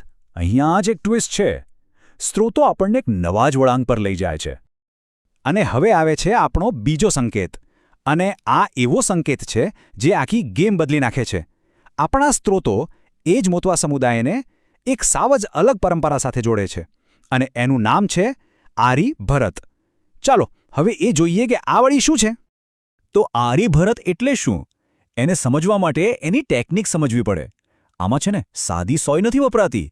એની જગ્યાએ આરી નામનો એક ખાસ હૂક જેવો ઓજાર વપરાય છે. અને એનાથી એટલા બારીક અને એકદમ સળંગ સાંકડી ટાંકા બને છે કે બસ આ જ કળા મોચી ભરત તરીકે પણ ખૂબ જાણીતી છે. અને અહીંયા છે ને આખું ચિત્ર જ બદલાઈ જાય છે. જુઓ, હવે વાત થાય છે ખાવડા વિસ્તારના મુતવા સમુદાયની અને એમને જોડવામાં આવે છે આરી ભરત સાથે. આ શૈલી પર મુઘલ આર્ટનો જબરદસ્ત પ્રભાવ છે. પેલી ભૌમિતિક ડિઝાઇન ગઈ અને એની જગ્યાએ આવી ગઈ એકદમ વહેતી ફૂલપાનવાળી કલાત્મક ડિઝાઇન. મટીરિયલ પણ બદલાઈ ગયું. રેશમ, સાટિન જેવા કપડાં અને ક્યારેક તો સોના ચાંદીના અસલી તારનો પણ ઉપયોગ થાય છે. મતલબ બધું જ અલગ. તો હવે જુઓ, આપણી પાસે બે અલગ અલગ કડીઓ છે. એક બાજુ બન્ની શૈલી અને બીજી બાજુ આરી શૈલી. અને બંને કોની સાથે જોડાયેલી છે? એક જ સમુદાય, મુતવા. તો હવે શું કરવાનું? બસ હવે સમય આવી ગયો છે કે આ બંને છેડાઓને આપણે જોડીએ અને આખું પિક્ચર ક્લિયર કરીએ. ચાલો એક કામ કરીએ. બંનેને સામસામે મૂકીને જોઈએ. એક તરફ છે ઈરાની બલૂચી પ્રભાવવાળી ભૌમિતિક ડિઝાઇન, તો બીજી તરફ છે મુઘલ પ્રભાવવાળી વહેતી ડિઝાઇન. એકની ઓળખ છે માઇક્રો મિરર્સ, તો બીજાની ઓળખ છે આરી હૂકની ટેકનિક. અને સૌથી ઇન્ટરેસ્ટિંગ વાત શું છે કે સ્ત્રોતો કહે છે કે મુતવા સમુદાય બન્ની વિસ્તારમાં પહેલી શૈલી સાથે અને ખાવડા વિસ્તારમાં બીજી શૈલી સાથે એમ બંને સાથે સંકળાયેલો છે. તો આનો મતલબ શું થયો? આનો મતલબ એ છે કે આ કોઈ વિરોધાભાસ નથી. આ તો એક કોમ્બિનેશન છે, એક સંયોજન છે. મુતવા ભરત એટલે કોઈ એક સ્ટાઇલ નહીં, પણ એક એવી કળા જે આ બંને પરંપરાઓને પોતાની અંદર સમાવી લે છે. અને સાચું કહું તો આ જ એની ખરી ઓળખ અને એની સુંદરતા છે. હવે જ્યારે આપણે આ બંને કડીઓને જોડી દીધી છે, ત્યારે મુતવા ભરતની એકદમ ક્લિયર અને ટૂંકી વ્યાખ્યા શું હોઈ શકે એ જોઈએ. તો મુતવા ભરતની ઓળખ ખરેખર બેવડી છે એવું કહી શકાય. એક બાજુ બન્ની વિસ્તારની ભૌમિતિક અને એકદમ ઘટ કામવાળી શૈલી છે, તો બીજી બાજુ ખાવડા વિસ્તારની વહેતી મુગલ સ્ટાઇલ છે. ટેકનિક પણ અલગ, મટીરિયલ પણ અલગ, અને આ જ વસ્તુ આ કળાની ડાયવર્સિટી, એની સમૃદ્ધિ બતાવે છે. સ્ત્રોતોમાં એક વાક્ય છે જે આખી વાતનો સાર કહી દે છે. એમાં એમ લખ્યું છે કે હા, મુતવા ભરતની પોતાની એક ખાસ શૈલી છે, એટલે કે પેલી ભૌમિતિક અને નાના આબળાવાળી, પણ એને મુખ્યત્વે આરી ભરત અને કચ્છની જે ભરતકામની મોટી પરંપરા છે એની સાથે જ જોડીને જોવામાં આવે છે. મતલબ કે બંનેનો ભાગ છે. તો છેલ્લે આપણે ક્યાં પહોંચ્યા? આપણે એ નિષ્કર્ષ પર પહોંચ્યા કે મુતવા ભરતને કોઈ એક શૈલીના બોક્સમાં ફિટ ન કરી શકાય. એની સાચી ઓળખ કોઈ સ્ટાઇલમાં નથી, પણ એના કારીગરોમાં છે. એ મુતવા સમુદાયની કુશળતામાં છે, જેઓ એક નહીં પણ અનેક જટિલ પરંપરાઓમાં માસ્ટરી ધરાવે છે. ખરેખર આ કળા તો એ કારીગરોની વર્સિટેલિટીનું, એમની બહુમુખ. ચાલો આજે આપણે એક એવી સફર પર જઈએ જે આપણને સીધા કચ્છના રણમાં લઈ જશે, જ્યાં એક અદ્ભુત કલાકારીગરી આજે પણ ધબકે છે. આ છે જતભરત, એક એવી કલા જેની સુંદરતા અને જેનો ઇતિહાસ બંને આપણને દંગ કરી દે એવા છે.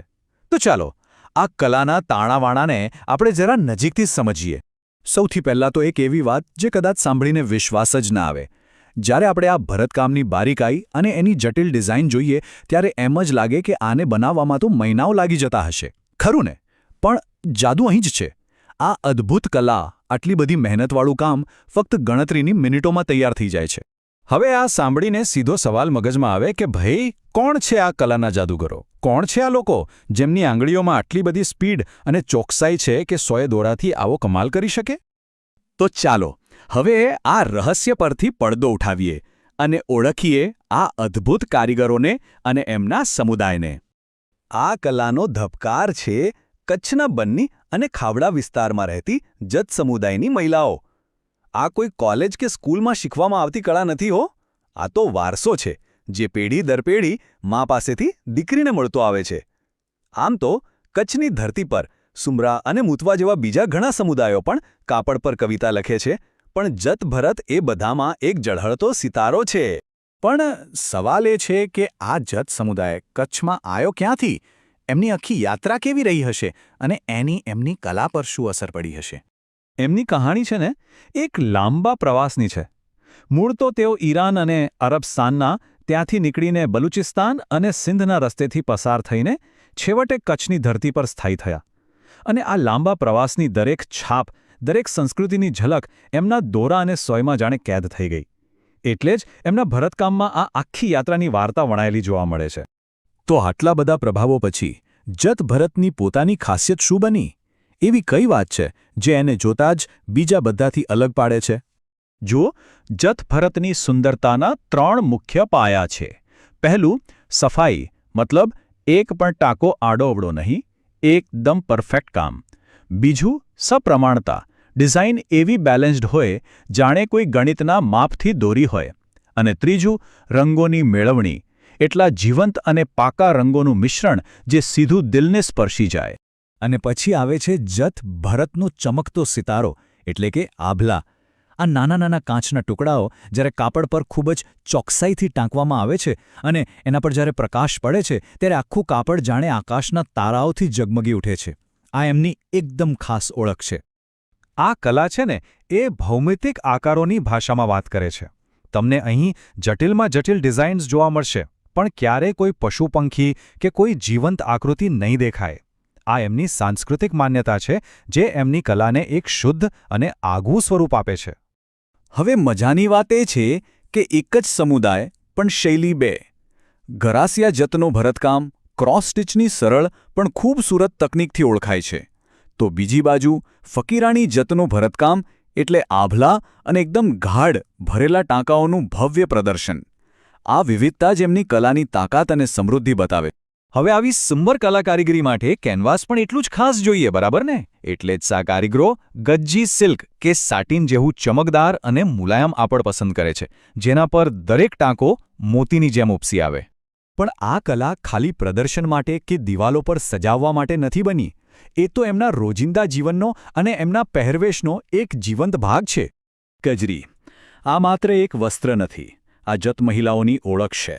આ એક કેનવાસ છે જેના પર તેઓ પોતાની સૌથી શ્રેષ્ઠ કલાકારીગરી રજૂ કરે છે, પોતાની વાર્તાઓ કહે છે અને પોતાની પરંપરાને જીવતી રાખે છે. એવું કહેવાય છે કે કજરીના આગળના ભાગ પર નયનરમ્ય ભરતકામ હોય છે.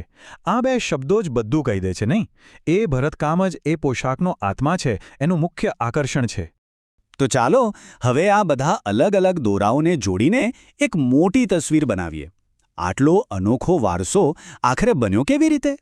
જત ભરત કોઈ એક સંસ્કૃતિની દેન નથી. એ તો જાણે નદીઓનો સંગમ છે. ઈરાનથી પેટર્નની પ્રેરણા મળી, બલુચિસ્તાનના લાંબા પ્રવાસમાંથી નવી નવી તકનીકો શીખવા મળી અને સિંધની ધરતીએ એને પોતાની આગવી છાપ આપી. આ બધી સંસ્કૃતિઓ જ્યારે ભેગી મળી ત્યારે જત ભરતનો આ ભવ્ય વારસો તૈયાર થયો. એટલે કે સમજવા જેવી વાત એ છે કે આ કલાના મૂળિયા કોઈ એક જગ્યાએ નથી.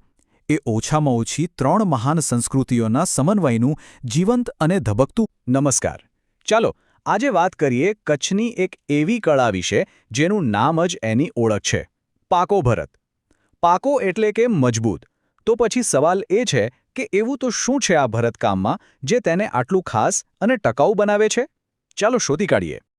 જેમ મેં કહ્યું ને, નામ જ બધું કહી દે છે.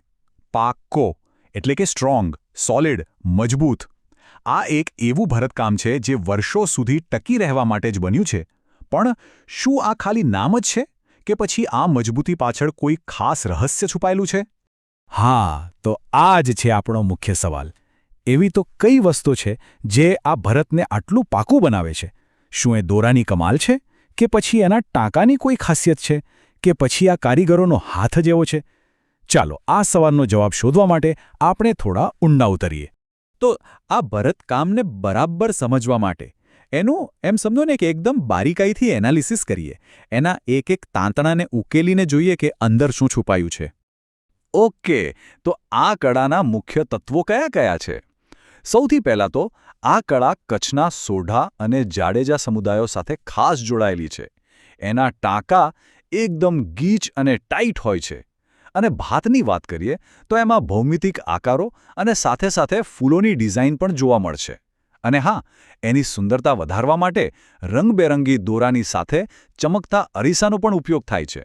હવે આની મજબૂતી પાછળનું જે અસલી રહસ્ય છે ને, એ છે એનો ખાસ ટાંકો. એને કહેવાય છે ચીરેલી સાંકડી. આ એકદમ ટાઈટ સ્પ્લિટ ચેઇન સ્ટિચ જેવો હોય છે અને એટલો મજબૂત હોય છે ને કે એ જ આખા ભરતકામને અતૂટ બનાવે છે. આ જ છે એની ખરી તાકાત. ડિઝાઇનની વાત કરીએ તો મોટે ભાગે ચોરસ આકારો જોવા મળશે. ભાતમાં ફૂલો, પ્રાણીઓ અને પક્ષીઓ કુદરતમાંથી પ્રેરણા લીધેલી દેખાશે. અને આ જે ગીચ કામ હોય છે ને, એને થોડું હળવું બનાવવા અને સુંદરતા વધારવા માટે વચ્ચે વચ્ચે અરીસા લગાવવામાં આવે છે. કલર કોમ્બિનેશન પણ બહુ રસપ્રદ હોય છે, જેમ કે કાળા ત્રાંસા ટાંકાની સાથે રૂપેરી દોરાનો ઉપયોગ. અત્યાર સુધી તો બધું બરાબર લાગતું હતું, હે ને? એકદમ સીધું અને સરળ. પણ હવે આખી વાતમાં એક ટ્વિસ્ટ આવે છે. કેમ કે જ્યારે આપણે આના વિશેના જે સ્ત્રોતો છે, જે રિસર્ચ છે, એમાં ઊંડા ઉતરીએ છીએ ત્યારે એની વ્યાખ્યા જ ગૂંચવાઈ જાય છે. અને આ છે સૌથી મોટી અને આશ્ચર્યજનક વાત. જેટલા પણ સોર્સ આપણે જોયા એમાં ક્યાંય પણ પાકો ભરતને ભરતકામની કોઈ એક ચોક્કસ ટેકનિક તરીકે ડિફાઇન જ નથી કર્યું. મતલબ એનો કોઈ સીધો ઉલ્લેખ જ નથી. તો સવાલ એ છે કે આ નામ આવ્યું ક્યાંથી અને આ બધી વાત શરૂ ક્યાંથી થઈ? આ કન્ફ્યુઝન કેમ છે એ સમજવા માટે આ જુઓ. એક બાજુ આપણે પાક્કો શબ્દનો મતલબ સમજીએ છીએ, ભરતકામના મજબૂત ટાંકા, બરાબર? પણ બીજી બાજુ એ જ સોર્સમાં પાક્કો શબ્દ એક સાવ અલગ જ જગ્યાએ વપરાયો છે. ટિપ્પણી નૃત્ય વખતે, ઘરનો પાયો નાખતી વખતે જે ચૂનાનું પ્લાસ્ટર હોય એને મજબૂત કરવા, એને પાક્કું કરવા માટે. હવે જુઓ, શબ્દ એક જ, પાક્કો, પણ અર્થ અને સંદર્ભ કેટલા અલગ? તો હવે સવાલ એ છે કે આ ગૂંચવણમાંથી બહાર કઈ રીતે નીકળવું? ચલો, એક કામ કરીએ. આપણી પાસે જે પણ પાક્કી માહિતીના ટુકડા છે ને, એ બધાને જોડીને આખી વ્યાખ્યાને ફરીથી બનાવવાનો પ્રયત્ન કરીએ. ઓકે, તો કઈ કઈ વાતો છે જે આપણે એકદમ ખાતરીપૂર્વક કહી શકીએ? નંબર 1, એની ટેકનિક, એના ટાંકા, જેમ કે ચેન સ્ટેચ કે ડબલ બટન હોલ સ્ટેચ એ એકદમ મજબૂત અને એકબીજામાં ગૂંથાયેલા હોય છે. નંબર 2, એની ભાત, એમાં ભૌમિતિક આકારો, ખાસ કરીને ચોરસ, અને સાથે સાથે ફૂલ પક્ષી જેવી કુદરતી ડિઝાઇનનું એકદમ યુનિક મિશ્રણ જોવા મળે છે. અને નંબર 3, એની શૈલી, એનો જે ઓવરઓલ લુક અને ફીલ છે એ એકદમ ગીચ, મજબૂત અને સોલિડ છે, જે એના પાકો નામને સાચું ઠેરવે છે. તો આ બધા પરથી આપણે શું સમજી શકીએ? મુખ્ય વાત એ છે કે પાકો એ કોઈ એક ચોક્કસ ભરતકામની ટેકનિકનું નામ નથી. ના, એ એક શૈલી છે, એક સ્ટાઇલ છે. એ મજબૂત, ગીચ અને ટકાઉ ભરતકામનું વર્ણન કરે છે.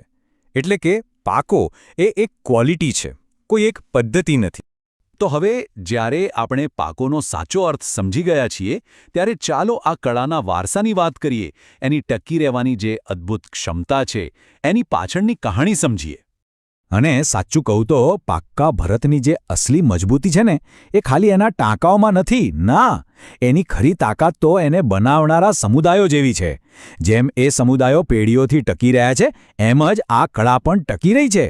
આ કળા પોતે જ એમના ટકી રહે. ગુજરાતની એક એવી કળા વિશે વાત કરીએ જે નાના નાના મણકાઓથી મોટી મોટી વાર્તાઓ ગૂંથે છે. જી હા, આ છે મોતીકામ. અને સમજી લેજો કે આ માત્ર કોઈ હસ્તકલા નથી, પણ સદીઓથી ચાલી આવતી આપણી પરંપરા અને સંસ્કૃતિનો એક જીવંત વારસો છે. ખરેખર આ એક જ વાક્ય છે ને, એમાં મોતીકામનો આખો સાર આવી જાય છે. આ ખાલી શણગારની વસ્તુ નથી, પણ સૌરાષ્ટ્ર અને કચ્છના ગામડાઓમાં ધબકતો એક કલા સંસ્કાર છે. એક એવો વારસો જે પેઢી દર પેઢી આગળ વધતો આવ્યો છે. અને આ સવાલ જ સૌથી મહત્વનો છે, ખરું ને? આ ખાલી મણકા નથી. દરેક મણકો એક આખી વાર્તા કહે છે, ત્યાંના લોકોની, એમના રીતરિવાજોની અને દુનિયાને જોવાની એમની એકદમ અનોખી દૃષ્ટિની. તો ચાલો આ વાર્તાના પાના આપણે સાથે ઉથલાવીએ. તો સવાલ એ થાય કે આટલી બધી સુંદર કલાકૃતિઓ બને છે કેવી રીતે? એની પાછળ એવી તો કઈ ખાસ ટેકનિક છુપાયેલી છે?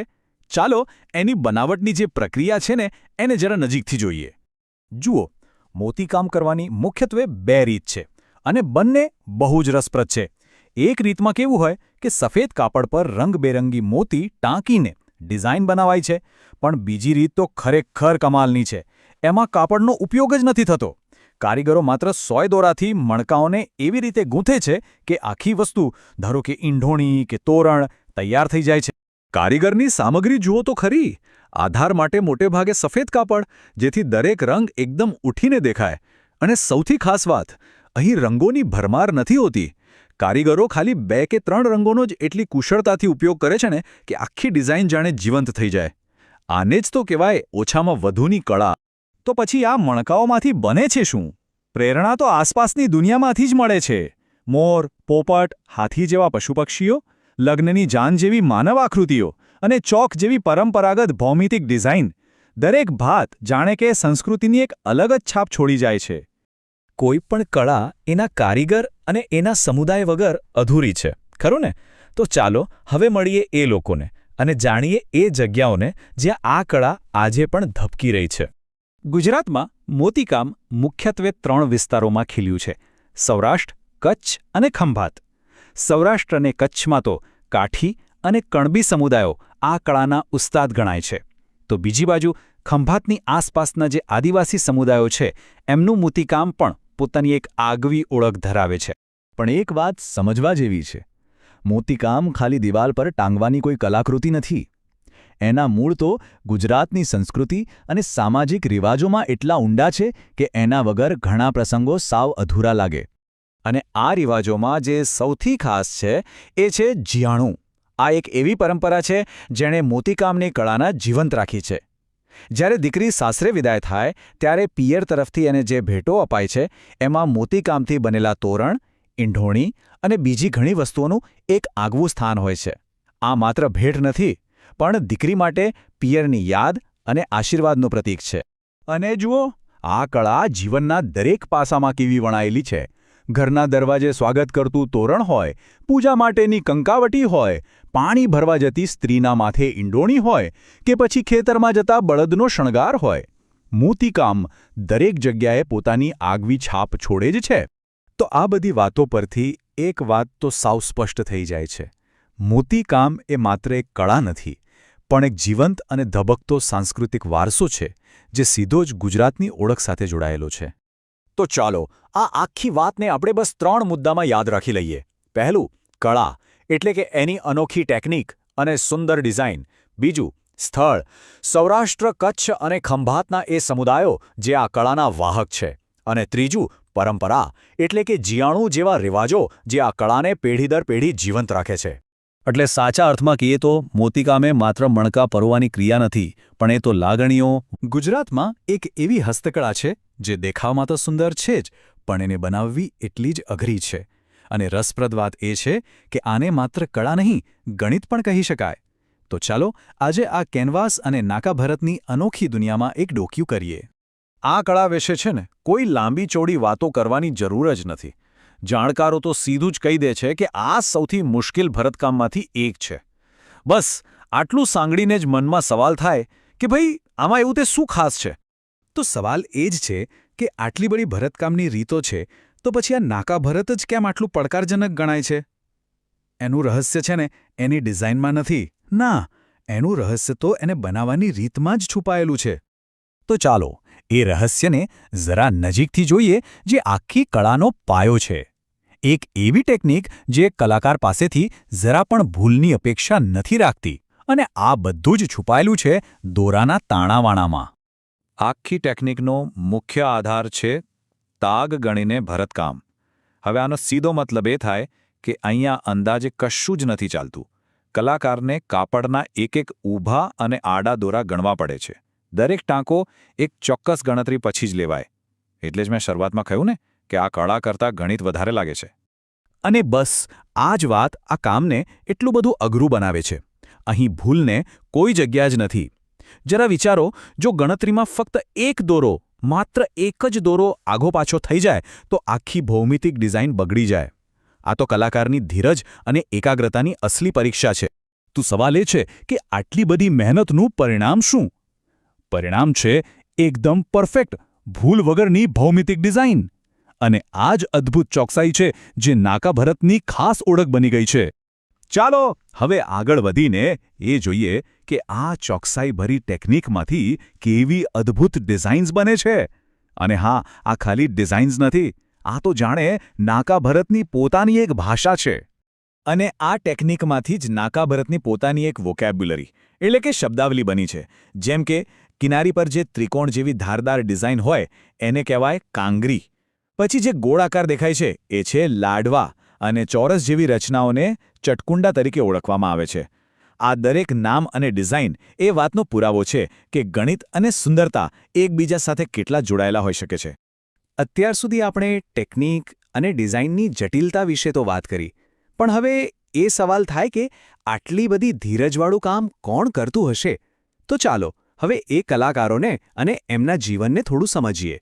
અને અહીં એક બહુ જ રસપ્રદ વાત સામે આવે છે.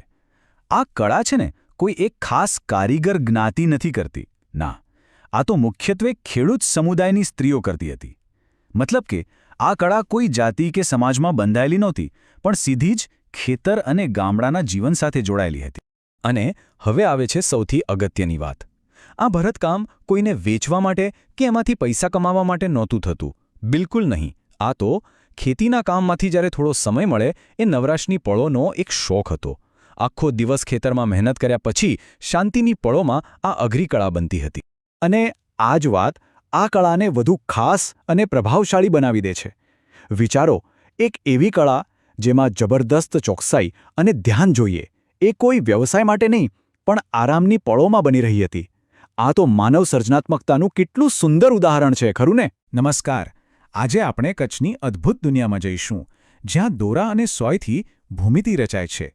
વાત કરીશું બે ખાસ ભરતકામની શૈલીઓ વિશે, સૂફ અને ખારેક. પણ શરૂઆત એક સવાલથી કરીએ. જરા વિચારો, એવી કોઈ ડિઝાઇન બનાવવી હોય જે કાપડ પર દોરેલી જ નથી, તો એને એકદમ પરફેક્ટ રીતે કેવી રીતે ટાંકી શકાય? આ સવાલ જ આપણને એક એવી કળા તરફ લઈ જાય છે જે ખરેખર જાદુઈ છે. તો સૌથી પહેલાં વાત કરીએ સૂફ ભરતકામની. આ નામ જેટલું સુંદર છે એટલી જ સુંદર એની કળા છે. સૂફ ભરતકામ એટલે શું? તો એમ સમજો કે આ એક એવી ભૌમિતિક શૈલી છે જેનો આખો આધાર, એનો પાયો જ ત્રિકોણ છે. ઉત્તર કચ્છની આ કળા એની ચોકસાઈ માટે બહુ જ પ્રખ્યાત છે. અને અહીંયા આવે છે સૌથી અદ્ભુત વાત. આખી ડિઝાઇન કાપડ પર એક પણ લીટી દોર્યા વગર બનાવવામાં આવે છે. બધું જ કારીગરની કલ્પના અને ગણતરી પર આધાર રાખે છે. ખરેખર અકલ્પનીય છે નહીં? તો સવાલ એ થાય કે આ જાદુ થાય છે કેવી રીતે? જુઓ, કારીગર પહેલાં આખી ડિઝાઇન મનમાં વિચારી લે છે. પછી એ કાપડના તાણા અને વાણાના એક એક તોરાને ગણે છે. અને સૌથી રસપ્રદ વાત એ છે કે આ ભરતકામ કાપડની ઉલટી બાજુથી કરવામાં આવે છે, જેથી સીધી બાજુ પર એકદમ સપાટ અને સુંદર ડિઝાઇન ઉપસી આવે. ચાલો, સૂપની વાત તો કરી. હવે એક એવી ભરતકામ શૈલીની વાત કરીએ જેનું નામ એક ફળ પરથી પડ્યું છે. આ નામ જ એની ઓળખ કહી દે છે. અને એ છે ખારેક. જેમ નામ છે એવા જ એના ગુણ. ચાલો જોઈએ કેવી રીતે. ખારેક એટલે સૂકી ખજૂર. જે રીતે સૂકી ખજૂરની સપાટી થોડી ખરબચડી અને ઉપસેલી હોય છે, બસ એવી જ રચના આ ભરતકામની હોય છે.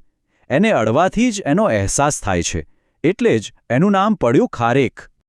તો ખારેકની ખાસિયત શું છે? એનો મુખ્ય આકાર ચોરસ છે. આખી પેટર્ન રંગબેરંગી દોરાઓથી એટલી ઘટ્ટ રીતે ભરવામાં આવે છે કે ઉપસેલી દેખાય, જાણે એમ્બોઝડ હોય. અને સૂફથી વિપરીત અહીંયા પહેલા કાપડ પર આખી ડિઝાઇન ટાંકી લેવામાં આવે છે અને પછી એની અંદર રંગો ભરવામાં આવે છે. તો હવે બધું એકદમ સ્પષ્ટ થઈ જાય એના માટે ચાલો સૂફ અને ખારેકને બાજુ-બાજુમાં મૂકીને એનો તફાવત સમજીએ. જુઓ, એકદમ સરળ છે. સૂફનો મુખ્ય આકાર ત્રિકોણ છે, જ્યારે ખારેકનો ચોરસ. સૂફમાં કોઈ રૂપરેખા નથી હોતી અને ઉલટી બાજુથી ભરાય છે, જ્યારે ખારેકમાં પહેલા રૂપરેખા બને છે અને સીધી બાજુથી ભરત થાય છે. અને દેખાવમાં સૂફ એકદમ સપાટ લાગે છે અને ખારેક ભરચક અને ઉપસેલું. પણ આ બધી અદ્ભુત કળા પાછળ કોણ છે? આ કળાને જીવંત કોણ રાખે છે? એ છે કચ્છના કારીગરો. અને સમજવું બહુ જ જરૂરી છે કે આ માત્ર ભરતકામને કોઈ ટેકનિક નથી. આ એક જીવંત વારસો છે જે પેઢી દર પેઢી ખાસ કરીને સ્ત્રીઓ દ્વારા એકબીજાને શીખવવામાં આવે છે અને સાચવવામાં આવે છે. કચ્છના સોઢા, સુમરા અને મેઘવાડ મારુ જેવા સમુદાયોની મહિલાઓ આજે પણ આ અમૂલ્ય પરંપરાને સાચવીને બેઠી છે અને એને આગળ વધારી રહી. ક્યારે વિચાર આવ્યો છે કે એક નાનકડો ટાંકો, માત્ર એક ટાંકો, આખા સમુદાયની વાર્તા કહી શકે?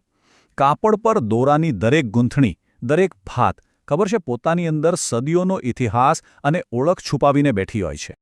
અને બસ આ જ વાત આપણને સીધા ગુજરાતના ભરતકામના એક બહુ જ રસપ્રદ કોડા પર લઈ આવે છે, અળદિયા ભરત. હવે સવાલ એ છે કે આ છે શું? કોઈ ખાસ પ્રકારનો ટાંકો છે કે પછી એક આગવી ઓળખ ધરાવતી ભાત એટલે કે ડિઝાઇન? ચાલો આજે આ ગૂંચ ઉકેલવાની કોશિશ કરીએ. તો જુઓ, આજે આપણે શું શું જોવાના છીએ. સૌથી પહેલાં તો ગુજરાતની ભરતકામની પરંપરાઓ પર એક નજર નાખીશું.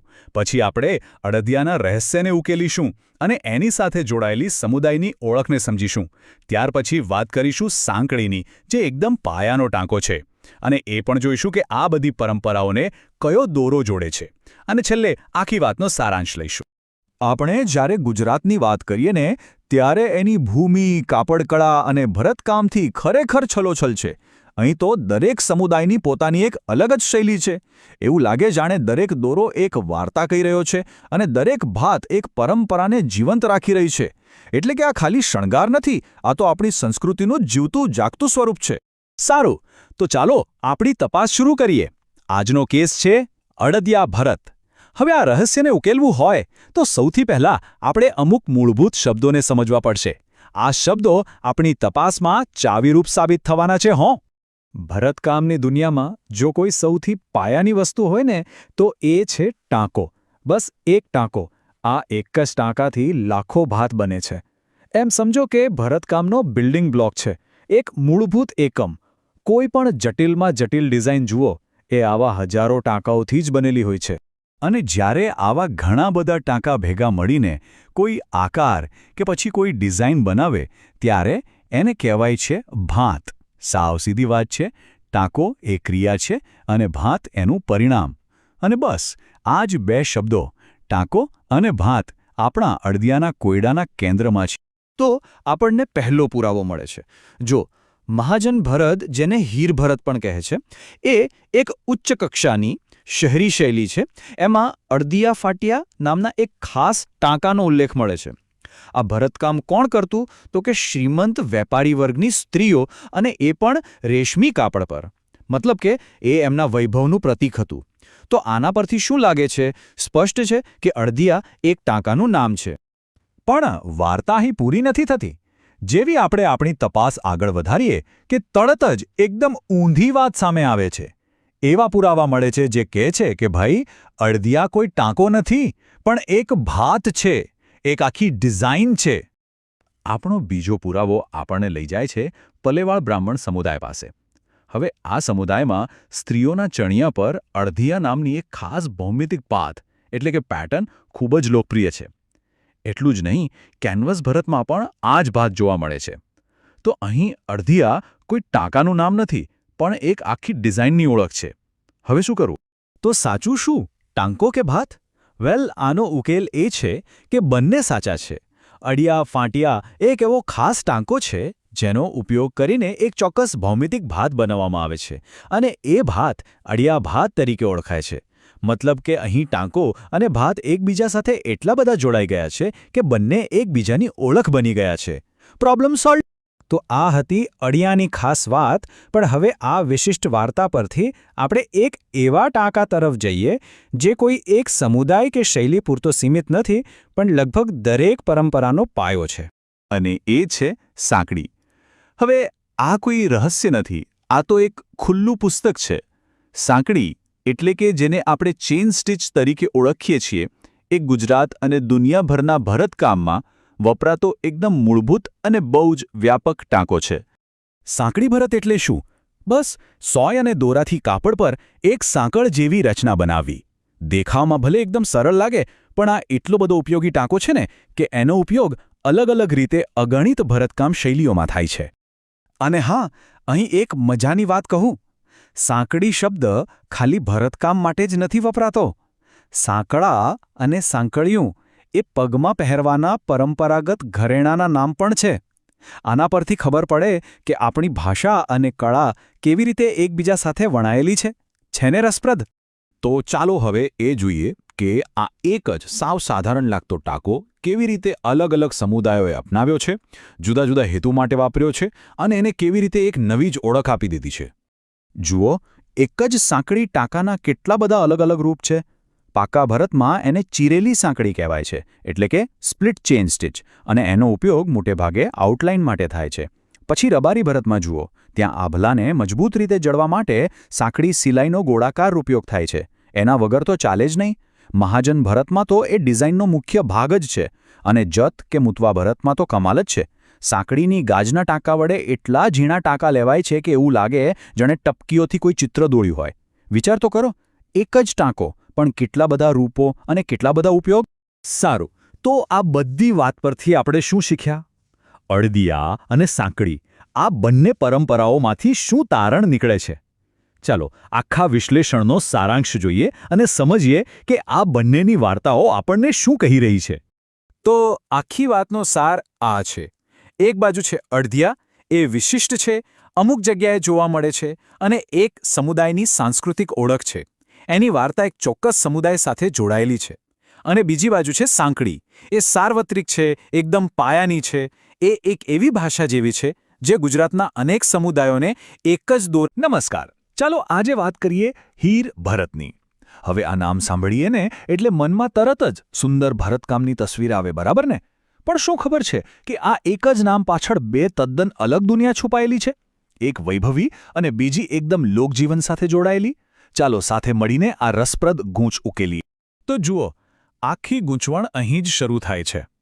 એક બાજુ હીર ભરત એટલે શ્રીમંત મહાજન વર્ગનું વૈભવી રેશમી ભરતકામ, અને બીજી બાજુ એ જ નામ સૌરાષ્ટ્રના માલધારી સમુદાયોના રંગીન ઊન અને રેશમના કસબ માટે પણ વપરાય છે. એક જ નામ, પણ બે તદ્દન અલગ દુનિયા. આવું કઈ રીતે બની શકે? તો આ કોયડો ઉકેલવા માટે આપણે થોડું જાસૂસી કામ કરવું પડશે. અને શરૂઆત કરીશું મૂળભૂત કડીથી. અને એ કડી છે હીર શબ્દ પોતે. મને લાગે છે કે આખા રહસ્યની ચાવી છે ને એ આ શબ્દના અર્થમાં જ ક્યાંક છુપાયેલી છે. અને લો, અહીં જ આપણને પહેલો સુરાગ મળે છે. હીરનો સાચો મતલબ શું? એનો અર્થ છે રેશમના તાર, એટલે કે સિલ્ક ફ્લોઝ. જુઓ, આ કોઈ ભરતકામની સ્ટાઇલ નથી, પણ એમાં વપરાતી વસ્તુ છે, એની સામગ્રી છે. આટલી નાની વાત પણ આનાથી આખું ચિત્ર બદલાઈ શકે છે. અને આપણી આ વાતને વધારે પાકી કરવા માટે જુઓ આપણા સ્ત્રોતોમાંથી શું મળ્યું. આ વાક્યમાં એકદમ સાફ સાફ લખ્યું છે કે હીર એટલે રેશમના તાર. એટલે એક વાત તો હવે નક્કી થઈ ગઈ કે હીરનો સીધો સંબંધ રેશમ સાથે છે. આપણે સાચા રસ્તે છે. સારું, તો હવે આપણને એ તો ખબર પડી ગઈ કે હીર એટલે રેશમ. આ જાણકારીને સાથે રાખીને ચાલો હવે આ વાર્તાની પહેલી બાજુ જોઈએ. આપણે જઈએ છીએ સીધા કચ્છ, જ્યાં આ રેશમના તારે એક અલગ જ રૂપ લીધું, પ્રતિષ્ઠા અને કળાનું. કચ્છમાં જે હીર ભરત હતું ને, એને મહાજન ભરત તરીકે પણ ઓળખવામાં આવતું. કેમ? કારણ કે બ્રાહ્મણ, વાણિયા અને લુહાણા જેવા શ્રીમંત સમુદાયો સાથે જોડાયેલું હતું. આમાં શુદ્ધ રેશમના તાર એટલે કે હીરનો ઉપયોગ થતો, એ પણ ઘેરા રંગના કાપડ પર. અને કારીગરી, અરે વાહ, એકદમ બારીક ઠાંસીને કરેલું કામ. આ કોઈ સામાન્ય ભરતકામ નહોતું, આ તો વૈભવ અને સ્ટેટસનું પ્રતીક હતું. પણ રાહ જુઓ, આ તો વાર્તાનો માત્ર અડધો ભાગ છે. હજી આખી વાત બાકી છે. હવે આપણે કચ્છના એ વૈભવી માહોલમાંથી બહાર નીકળીને જઈએ છીએ સૌરાષ્ટ્રના ખુલ્લા મેદાનોમાં, જ્યાં હીર ભરતે એકદમ જ અલગ અવતાર લીધો હતો. સૌરાષ્ટ્રમાં આવીએ તો અહીંનું ચિત્ર સાવ જ અલગ છે. અહીં આ કળા રબારી, ભરવાડ, આહીર જેવા માલધારી સમુદાયોના જીવનનો એક ભાગ હતી. અહીં પણ હીર એટલે કે રેશમનો ઉપયોગ થતો, પણ ઊનની સાથે. અને શેના માટે? એમના પોતાના પહેરવેશ માટે, જેમ કે લોબડી અને ધાબડી. અને સૌથી ખાસ તો એમના વહાના પશુધનને શણગારવા માટે. આ ભરતકામ એમની સંસ્કૃતિનું જીવતું જાગતું પ્રતિબિંબ હતું. તો હવે આપણી પાસે બે અલગ અલગ ચિત્રો છે. એક બાજુ કચ્છના શ્રીમંત વર્ગની કળા અને બીજી બાજુ સૌરાષ્ટ્રના માલધારી સમુદાયનો કસબ. હવે સમય આવી ગયો છે કે આ બંને તાણાવાણાને જોડીએ અને આખી વાતને સમજીએ. તો ફરીથી એ જ સવાલ પર પાછા આવીએ. એક જ નામ, હીર ભરત. પણ એ બે આટલી જુદી દુનિયાનું વર્ણન કેવી રીતે કરી શકે? પણ મને લાગે છે કે જવાબ હવે આપણી એકદમ નજીક છે. અને આ કોષ્ટક જુઓ, બધું જ પાણીની જેમ સાફ થઈ જશે. આખી વાતનો સાર એ છે કે હીર એ કોઈ ભરતકામની શૈલીનું નામ છે જ નહીં. એ તો એમાં વપરાતી સામગ્રી એટલે કે રેશમના તારનું નામ છે. બસ આટલી જ વાત છે. કચ્છના મહાજન વર્ગે આ રેશમ લીધું અને એમાંથી પોતાના સ્ટેટસને શોભે એવા વૈભવી વસ્ત્રો બનાવ્યા. બીજી બાજુ સૌરાષ્ટ્રના માલધારીઓએ એ જ રેશમનો ઉપયોગ ઊન સાથે મિક્સ કરીને પોતાના રોજિંદા જીવન માટે, પોતાના પોશાક અને પશુઓ માટે કર્યો. એટલે કે સામગ્રી એક જ, પણ એનો ઉપયોગ કરનાર સમુદાય અને એમની જરૂરિયાતોએ એને અલગ અલગ રૂપ આપ્યા. તો રેશમના એક સામાન્ય તારથી શરૂ થયેલી આ વાત આપણને ક્યાંથી ક્યાં લઈ આવી, નહીં? ચાલો, આ આખી વાતમાંથી આપણે શું શીખ્યા એના મુખ્ય મુદ્દાઓ પર એક છેલ્લી નજર નાખી લઈએ. આના પરથી 4 વાતો એકદમ સ્પષ્ટ થાય છે. પહેલી અને સૌથી અગત્યની, હીર ભરત એટલે રેશમના તારથી થતું ભરતકામ, કોઈ એક સ્ટાઇલ નહીં. બીજું, આ કોઈ એક પરંપરા નથી, પણ અલગ અલગ પરંપરાઓનો એક આખો પરિવાર છે. ત્રીજું, આ કળા જે તે સમુદાયની ઓળખ અને જીવનશૈલી સાથે ઊંડાણથી જોડાયેલી છે. અને છેલ્લે આ એક એવી અનોખી કળા છે જે એક જ સમયે રાજવી ઠાઠનું પ્રતીક પણ છે અને લોકજીવનની ચાલો આજે એક એવી સફર પર નીકળીએ જે આપણને દોરા અને સોયની દુનિયામાં લઈ જશે. એક એવી દુનિયા જે ઇતિહાસ, ઓળખ અને અદ્ભુત કલાકારીગરીથી વણાયેલી છે. હા, આપણે વાત કરી રહ્યા છીએ ગુજરાતના ભરતકામની, એની સમૃદ્ધ પરંપરાની. તો આ કળાને બરાબર સમજવા માટે આપણે સમયમાં ઘણું પાછળ જવું પડશે. કેટલું પાછળ? હજારો વર્ષ પાછળ. વિચારો, સિંધુ ખીણની સંસ્કૃતિ, મોહેન્જોદડો અને લોથલ, ત્યાંથી સોયના પુરાવા મળ્યા છે. અને પછી મૌર્ય સામ્રાજ્ય. મતલબ કે આ કોઈ નવી વાત નથી, આ માત્ર શણગાર નથી, આ તો સદીઓ જૂનો જીવંત વારસો છે. તો ચાલો શરૂઆત કરીએ આ કળાના મૂળથી. એના ઐતિહાસિક તાંત્રણા ક્યાં જોડાયેલા છે અને એના પાયામાં શું છે એને જરા નજીકથી સમજીએ. જુઓ, આ ભરત ગૂંથણ માત્ર કોઈ શણગારની વસ્તુ નથી. એ તો સમુદાયની, કૌશલ્યની અને પેઢીઓથી ચાલી આવતી વાર્તાઓની એક જીવંત ભાષા છે. એ રોજિંદા જીવનનો એક ભાગ છે. કપડા પર, ઘરની સજાવટમાં, બધે જ. અને ખાસ કરીને સ્ત્રીઓ પોતાની નવરાશની પળોમાં આ કળાને જીવંત રાખે છે. દરેક ટાંકામાં એમની સર્જનાત્મકતા અને એમની વાર્તાઓ છુપાયેલી હોય છે. અને હવે એક મજાની વાત. આ કળા કેટલી જૂની છે એનો એક પાક્કો પુરાવો પણ છે. એક શબ્દ છે ખચિતમ.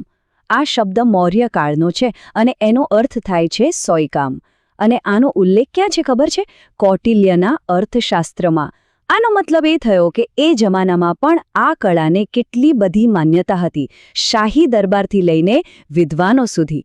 ઓકે, તો ઇતિહાસની વાત તો થઈ. હવે આપણે આ કળાની અંદર ઊંડા ઉતરીએ, એની તકનીકી બાજુ જોઈએ, અને એ પણ એવી ચોકસાઈવાળી કે જાણે ગણિત જ જોઈ લો. અને જ્યારે એમ કહેવાય છે ને કે બધા ભરતકામમાં સૌથી અઘરું, તો એ ખાલી કહેવાની વાત નથી. ખરેખર આ શૈલી માટે જે ધીરજ અને કૌશલ્ય જોઈએ ને એ અકલ્પનીય છે. અને આ જ વાત એને બીજા બધા ભરતકામથી એકદમ અલગ પાડે છે. આ શૈલીનું નામ છે તાગ ગણીને. સૌરાષ્ટ્રની આ એક ખાસ તકનીક છે. આમાં થાય શું કે કારીગરો કાપડના એક એક દોરાને ગણે છે. સામાન્ય રીતે 3, 5 કે 7 દોરા એક સાથે. અને પછી એના પર ભરતકામ કરે છે. કોઈ ટ્રેસિંગ નહીં, કોઈ છાપકામ નહીં. અને તમે ડિજિટલ પિક્સેલ જેવું સમજી શકો છો. જાણે દરેક ગણેલો દોરાનો સમૂહ એક પિક્સેલ હોય અને એ બધા મળીને એક પરફેક્ટ ભૌમિતિક ડિઝાઇન બનાવે. વિચાર તો કરો, એક દોરો પણ આગુ પાછો થયો તો આખી ડિઝાઇન બગડી શકે છે. કેટલી ચોકસાઈ! અને આટલી બધી મહેનત અને ચોકસાઈનું પરિણામ શું મળે? એ છે આ અદ્ભુત ભાતો, જેમ કે કાંગરી જે ત્રિકોણાકાર હોય છે, લાડવા જે ગોળ હોય છે, અને ચટકુંડા એટલે કે ચોરસ. આ બધી ડિઝાઇન્સ એ જ તાગ ગણીને પદ્ધતિથી બને છે. દરેક ભાત જાણે ભૌમિતિક ચોકસાઈની પોતાની એક અલગ ભાષા બોલી રહી હોય. તો આપણે તકનીકી ચોકસાઈની વાત કરી, પણ ભરતકામ આનાથી ઘણો વધારે છે. એ માત્ર એક કળા નથી, એ તો એક ઓળખ છે, સમુદાયનું પ્રતીક છે. ચાલો જોઈએ કેવી રીતે. એક સવાલ મનમાં થાય કે શું ખરેખર એક સામાન્ય ટાંકો કોઈની ઓળખ બની શકે? કોઈના સમુદાય વિશે જણાવી શકે? ચાલો આ હસ્તકળાને સંદેશાવ્યવહારના એક માધ્યમ તરીકે જોઈએ. કચ્છમાં એક શબ્દ છે નેરણ, જેનો મતલબ થાય છે આંખ. અને આ નામ પરથી જ એક આખી ભરતકામ શૈલી વિકસી. સોઢા અને જાડેજા સમુદાયની મહિલાઓએ આ શૈલી વિકસાવી. એમાં મૂળભૂત રીતે એક જ ટાંકો હોય છે જે બિલકુલ આંખ જેવો દેખાય છે. અને એની સુંદરતા વધારવા માટે એની વચ્ચે નાના નાના ચમકતા આભલા લગાવવામાં આવે છે.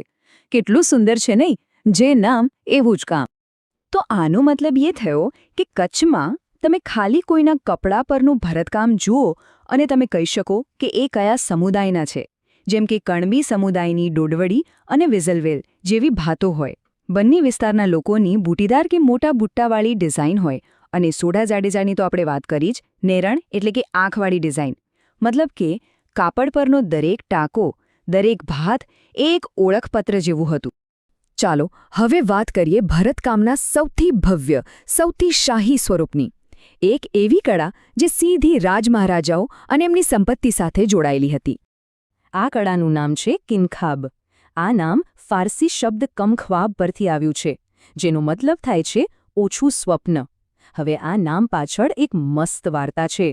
કહેવાય છે કે આ કાપડ સોના અને ચાંદીના તારથી એટલું ગીચ વણવામાં આવતું હતું કે એ એટલું કડક અને અસ્વસ્થ થઈ જતું કે એને પહેરીને કોઈને સપનું પણ ના આવે. વિચાર કરો, કેટલી ભવ્યતા હશે. તો આ કિનખાબ હતું શું? એ રેશમના કાપડ પર અસલી સોના ચાંદીના તારથી વણાટકામ હતું. એના પર મુઘલ કળાનો ઘણો પ્રભાવ જોવા મળે છે. અને આપણા ગુજરાતમાં સુરત, અમદાવાદ અને જામનગર એના મુખ્ય કેન્દ્રો હતા. એક વાત તો પાક્કી છે, આ કોઈ રોજિંદા પહેરવેશનું કાપડ નહોતું. આ તો કાપડ કળાનું સર્વોચ્ચ શિખર હતું, માત્ર અને માત્ર રાજવીઓ અને ખૂબ જ ધનિક લોકો માટે. તો આપણી આ સફર હવે પૂરી થવા આવી છે. આપણે અલગ અલગ ઘણી બધી વાતો કરી. ચાલો હવે આ બધા તાંતણાઓને જોડીને એક સુંદર ચિત્ર બનાવીએ. આપણે એક સામાન્ય ખેડૂત મહિલાના તાગ ગણીને ભરતકામથી શરૂ કરીને રાજા મહારાજાઓના સોનેરી સ્વપ્ન એટલે કે કિનખાબ સુધીની સફર કરી. દરેક શૈલી, દરેક ટાંકો ગુજરાતની આ જીવંત વાર્તાનું એક અનોખું અને મહત્વનું પ્રકરણ છે. આ કળામાં કેટલી બધી વિવિધતા છે નહીં? એક તરફ ગણિત જેવી ચોક્કસાઈ, બીજી તરફ સમુદાયની ઓળખ અને ત્રીજી તરફ શાહી વૈભવ. ખરેખર અદ્ભુત છે. પણ હવે આ ફાસ્ટ ફેશન અને મશીનથી બનતા કપડાના જમાનામાં એક સવાલ ચોક્કસ થાય. આ હાથથી વણાયેલી આટલી બધું મહેનત અને પ્રેમથી બનેલી વાર્તાઓનું શું થશે? આપણે એને આવનારી પેઢીઓ માટે કેવી રીતે સાચવી રાખીશું? આ પ્રાચીન વારસાનું ભવિષ્ય શું છે? એનું નામ છે નેક્સ્ટ જન પ્રિપેરેશન ગુજરાતી. આ કોઈ સામાન્ય યુટ્યુબ ચેનલ નથી. આ એક મિશન છે, ખાસ કરીને આપણા ગુજરાતી ઉમેદવારો માટે. તૈયારીને એકદમ સરળ અને બધા સુધી પહોંચે એવી બનાવવાનું એક મિશન. ફ્રીમાં તૈયારી માટે જોડાઈ જાઓ અમારી સાથે.